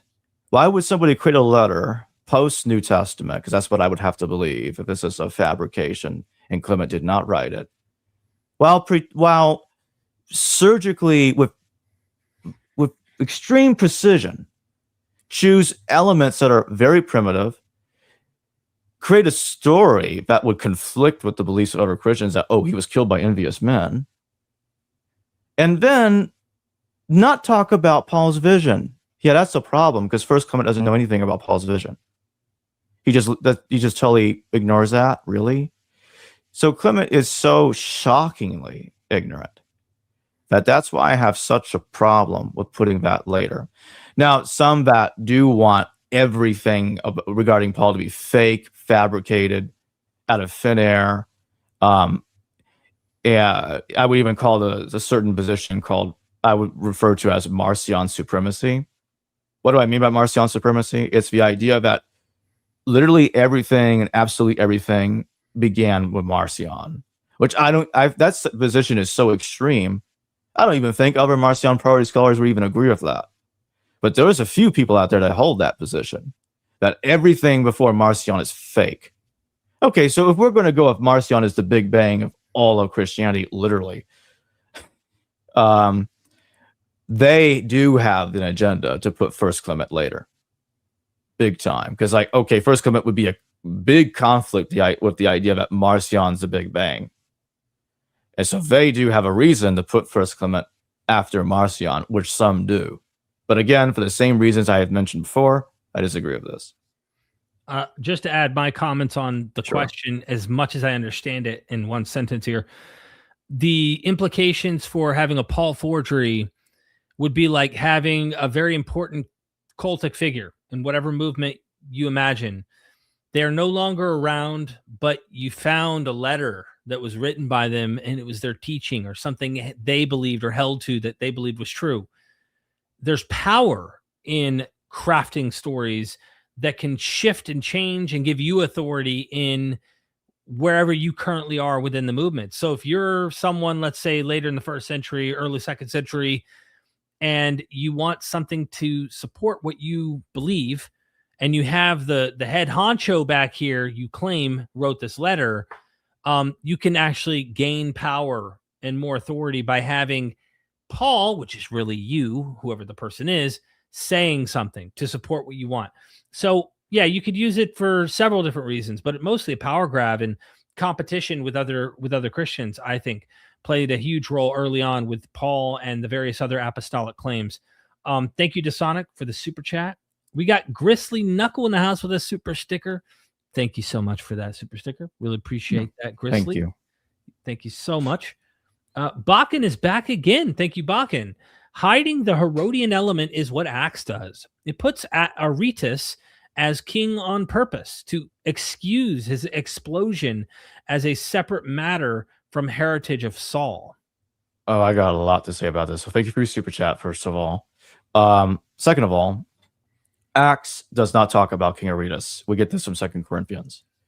Now, you say that Acts is hiding that Paul's a Herodian. Well, if we believe that Paul was historically a Herodian, that's what we'd have to think.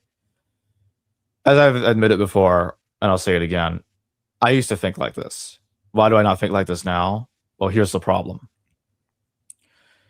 You have to conflate your perception of Paul, because again, the idea that he is, then there's just different variants of the theory. Okay, I'll grant that, and there are times I did not believe that the Saulos mentioned by Josephus was Paul, and today I do not think that character is Paul. Just to be clear, now Saulos is a Herodian. I said this earlier.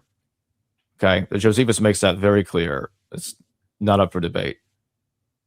But Robert Eisenman claims that person is Paul. Do you see the issue here? You have to then read the biblical Paul into that character in Josephus. And Josephus never tells you that Saulos was a follower of Jesus. Never says that he's a Christian. Never says any of these things. So on top of Acts hiding that Paul was a Herodian, I have to believe that Josephus is hiding that Saulos the Herodian was Paul. Do you see my issue here? That door is swinging in both ways, and it's not good. It's circular reasoning. You follow me, Derek? So so to me, the text conflating the two makes more sense, other than them literally being entirely the same human being, completely through and through, because then you have a problem trying to explain Acts is hiding it in one way and Josephus is hiding it in the other. Mm-hmm. Yeah, I got a problem. You're saying one's drawing from the other as its source for crafting the story, and yes. it's a simple one-way direction instead of both trying to make sense of it. Because that's it. Yeah. Thank you, Bakken. Appreciate that. Yeah, thank you. And then Grizzly also followed up and said, "You're welcome." Thank you again. Yeah, thank you. Appreciate that. Yeah, we really, really appreciate that. Yeah, I don't know where we left off as far as we were going into this material. I think I've laid out. I mean, there's material I could get into. I brought some stuff that we could get into showing. Let me show my screen. Can I share my screen? Before presenting a screen, remove other media from. Oh, okay. Let me do this. All right. So I've got, the Theudas material we could get into. I just brought this. This is a much more polished up kind of version showing timelines, going through Acts versus Josephus, specifically on the history here with Theudas, Judas the Galilean, and Theudas, where Josephus puts them, gets into all of this stuff. Why Theudas mattered to Josephus, which would be an insignificant character. There were many other claimants and prophets and people that Acts likes to call magicians and whatnot. There were many other ones that don't get named by Josephus, but you would imagine an independent historian would name them, and all sorts of stuff. So I get into all these materials there. I've got a Quirinius issue, which I really went over all this stuff for the dating. What I find interesting is how the entire region was annexed. Let me pull up a map here real quick, actually. Okay. Just to show people kind of. Did I bring the map? I didn't put the map in there. Dang it. Okay. Well, the whole region was annexed in like 66 BCE under Mark Antony. And once you get that annexation of the territory by Mark Antony, and then later you start to find out that Quirinius ends up taking over because Herod had 3 sons. So here's this little you could say genealogy. Herod the Great, Archelaus, Herod Antipas, and Philip. Herod Antipas and Philip kicked ass. They did good. But Archelaus sucked, and he gets banished, right? He's a dud. He didn't do good. So he sends Quirinius, who's like his like very important high noble guy in the Roman Empire, to take over the territory, of course, when Archelaus fell apart. And he taxes the region around 4 CE. And that's when you get Judas the Galilean and all this stuff starts to come up. There's so much material that overlaps. You would expect another historian who's documenting these events, especially if they supposedly lived in them around this time, to give you different material. I'm not talking about mentioning one guy that's different. You find a guy who ruled in Rome that gets mentioned specifically in passing that you don't find mentioned in Josephus. I'm talking about covering the same historical events, because what Josephus does with his own material, even when you like compare him here, War 2 and Josephus 18, he doesn't even share the same identical material. Like he talks about Coponius in War 2, Judas the Galilean, he mentions him, but then he doesn't mention Quirinius, doesn't mention the apography, no revolt against the registration, no Joazar the high priest, no Zadok, no explanation for why Judea was reabsorbed into Syria. But then he explains all of it in Antiquities. He doesn't cover that material. So like you would think Luke, this guy who's a separate historian writing about events that he supposedly has factual knowledge on, in every case, whether, Lysanias, whether it be the Pharisees, the perception would be uniquely different, and there would be elements and details that are not dependent upon Josephus. That was my whole point in coming into making the late date for Luke Acts, and why the reversal doesn't work. We covered all this stuff early on. I've pretty much said everything I needed to say about this. If there's anything, any super chats we missed, or anything you felt we must get off our chest, so help us God. I said all I had to say. We don't have any more super chats that I can see right now. Okay. Well, we could just briefly, I just made some beautiful, beautiful charts here. I'd love to get these in the hands of people. I don't know how to make an HTML where everybody can get their hands on it, so they can actually go look at all this stuff themselves. The Galilean and the Tetrarch, getting into more of the Judas the Galilean. Specifically, here's the other red flag, right? Judas the Galilean. We all know that. Guess what? He isn't technically a Galilean. He's from Golan. He's from Gamala. He's from Golan Heights, okay? So he would be Judas the Golanite. And this is what Josephus does describe in his writings. He talks about him as a Golanite. You would think an independent historian wouldn't use the same Galilean title for the guy who's specifically a Golanite, which Josephus calls him a Golanite, but then also uses the title Galilean. Why does Luke Acts use the Galilean? Look at Antiquities, look closely. There's so much material here that people, I think, when they dig into it, they're stuck. You really have to go, oh my gosh. And that's why a lot of apologists, I think, who've ran into this go, oh, there's 2 Theudases. Oh, well, there must have been another this guy. Every time you turn around. Didn't he, in the debate, didn't your opponent say that the Egyptian in Acts was a different guy than the one in Josephus because of it's a different number of men that he led? No, he's ultimately arguing that they were independently coming to the same historical information, and that's why their numbers are different. But he prefers Luke Acts as the historian over Josephus, and I find that ironic, because like the imperial records that this guy would have had access to, the historical massive information he would have had his hands on to craft the massive 20 volumes? 20 volumes work. I mean, And then you get like a sentence, literally in Luke Acts, a sentence, but then you get masses of paragraphs of elaborated, couched in this figure served for 4 years and then died, and then this person arose and there was a problem over here. Like, it's so historically wedded into the context. And then Luke just mentions a sentence and goes, oh, nope, I trust him as the historian over the other guy. Look, I'm not saying trust blindly Josephus at all. I'm saying, though, that when you read the histories over against Luke Acts, it's pretty obvious to me when you have a census for the whole world and you could just go read. No, Quirinius was governor over Syria. Guess what got absorbed into Syria? Josephus tells us when the one dud of a son of Herod fails to do what he's supposed to when he's ruling the area, guess what? Augustus says no more. They banish him to like the western part of the empire where he's no longer allowed in the territory. And Quirinius comes down and runs this taxation on the region, not the known world. And you see this language, like you can see why Luke likes to use like all-encompassing type of language, whereas very specific and very accurate and precise about these details that we find in Josephus. And the guy I was arguing against was saying, when you're talking about history, he used an argument from like 1940 to 1945. There are 3 major historical figures we can all probably come to independently. And he mentioned Hitler. He mentioned... I remember about Stalin. Yeah, Stalin, and he mentioned Churchill. Okay? And he said, guess what? Would it be parallelomania to suppose that 2 different historians wouldn't come up with these 3 guys? But when you have so much information, at some point you'd think, there are actually other historical people at the time that were as popular at the time that you could mention in your histories.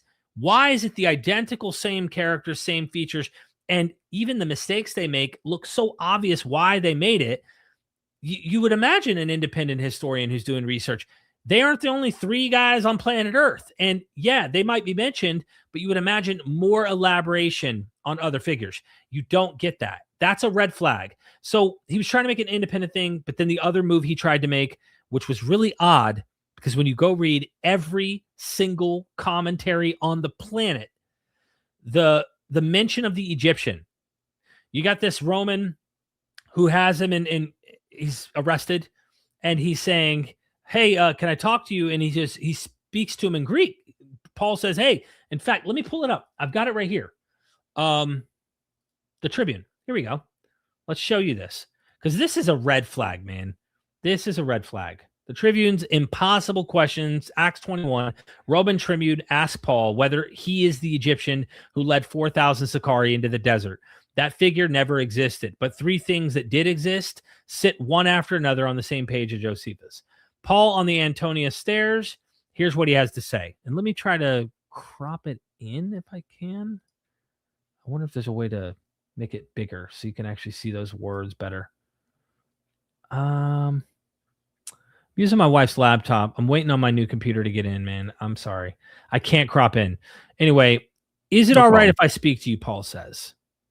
The Tribune says, wait, you know Greek? So then you aren't the Egyptian. This guy was trying to say that this guy was saying this Tribune was saying that Paul was the Egyptian. Okay? Go read every expert on the Greek here. Go read any and every expert. And in English, this question can sound like he's saying, so you're not the Egyptian, as if he believes he might be the Egyptian. But he's not. He's saying, oh, so you're not the Egyptian who some time ago caused a big ruckus and led 4,000 men into the Sicarii, into the desert, blah, blah, blah. Paul says, I am a Judean fellow from Tarshish in Cilicia. So no, even in plain English, it's pretty obvious that all the confusion was resolved. Oh, you're not the guy. Moving on. Exactly. Now, why did Luke decide to pop this in there? This is where Steve Mason points out that like he likes to make you think he knows things. And he does know some things. Don't get me wrong. But he really likes it. He wants to flex. It's like if I was writing sentences and I start to use the word verisimilitude and apps like higher grammar to impress you that I know what I'm talking about. I'm smart. I know things. Well, he's wanting to color it with all sorts of historical verisimilitude. in order for you to think he knows what he's talking about. But when you look carefully, he butchers these three categories, as I showed earlier. The other is, I don't know if I got into this one, the King Agrippa's death. I didn't cover this. This is another one. So if we've already factored in that he does know Josephus, when you see how he narrates the death of King Agrippa I in the story, I'm just going to come back to me so that way we're not boring people with all these visuals. But Felix and Drusilla, and you go into the various, historical figures that show up here. There's also more material that goes on in my documentary that I did on Steve Mason. So let's come back to you and me.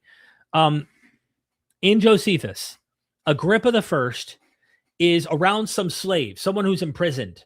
And the guy goes, "Can I speak to him?" This is Josephus's narration. He comes to him and says, "May I speak to you like honestly and openly about what is going on here? And I have a prophecy, an omen for you." And he's like, "Sure, go ahead, say it like it is." And he says, "Okay, here's the deal. You're going to end up dying the next time you see this Greek term, angelos, this bird that's like an owl. When it shows up and you see this bird again, you're going to die within 5 days." So he's prophesying the death of Agrippa I. Well, you fast forward, I don't know if it's a whole book ahead, but it's definitely chapters, many chapters ahead. And Agrippa decides he's going to wear this really glowing raiment of silver outfit. And he sits with the sun reflecting off of him, and he gleams like a bright light. The people are calling him a god in the context. They're literally praising him and saying, "You're a god. Look at you. You're shining forth like a god." He doesn't say, hey, I'm not a god. Hubris gets the hold of him. So he ends up kind of accepting it in a way like, oh, they're admonishing me. And he allows these people to call him a god. Next thing you know, he sees this angelos, this divine presence in the form of an owl. And 5 days later, he dies.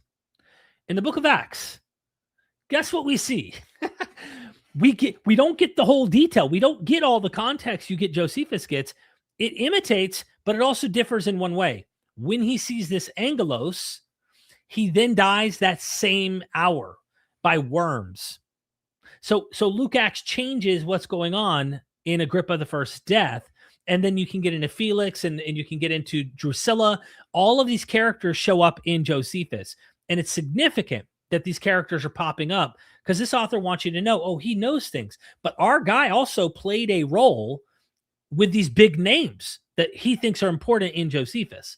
That is ultimately what's going on, as Steve Mason, I think, did a really fantastic job showing. So I've rambled. Anyway, we got a few super chats. We got a couple. All right, let's hit them. Mr. Anderson, thank you for your super chat. Sorry late to the stream today, but did you cover any of John's possible references of Luke Acts? No, did not get into the idea of John possibly being influenced by Luke Acts or vice versa. We did not cover any of that.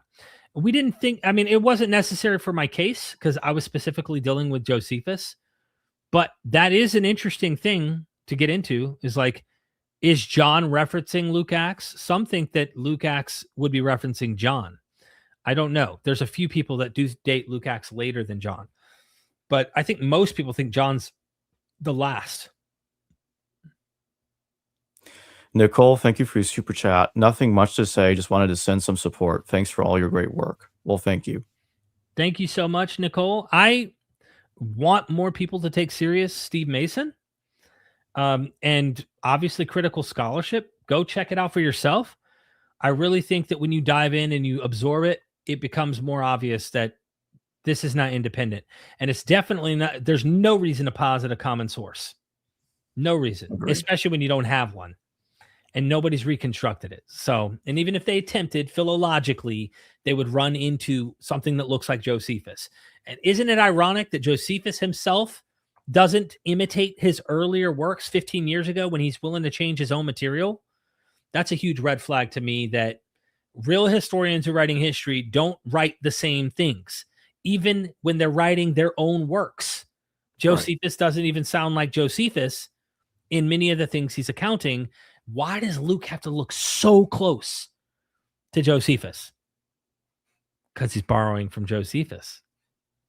Yes. Jacob, I love you, man. I really appreciate you doing these with me. These are always a blast. And you're a brother, man. When we got to get you down here in the studio sometime and actually get some recordings again, have you come down to Florida, make an excuse to go have some fun and then watch a movie or something. I don't know. We'll do something, hang out and do some recordings that are polished and, people can check out discussions. We never launched the ones we did before because, well, we improved upon them and we were like, no, we don't want to send those out. They're not ready. But I think we do have a few with John Dominic Crossan that we should put out there that we haven't. Yeah. We'll look into that. Yeah.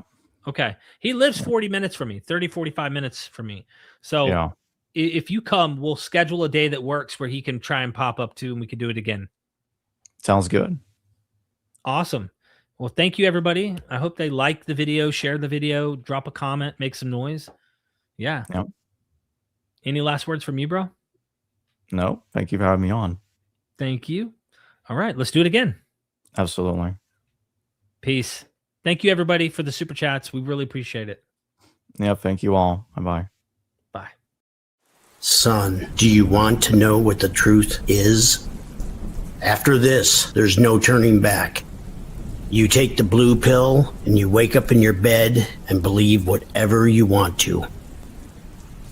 You take the red pill and you stay in Wonderland, and I show you just how deep the rabbit hole goes.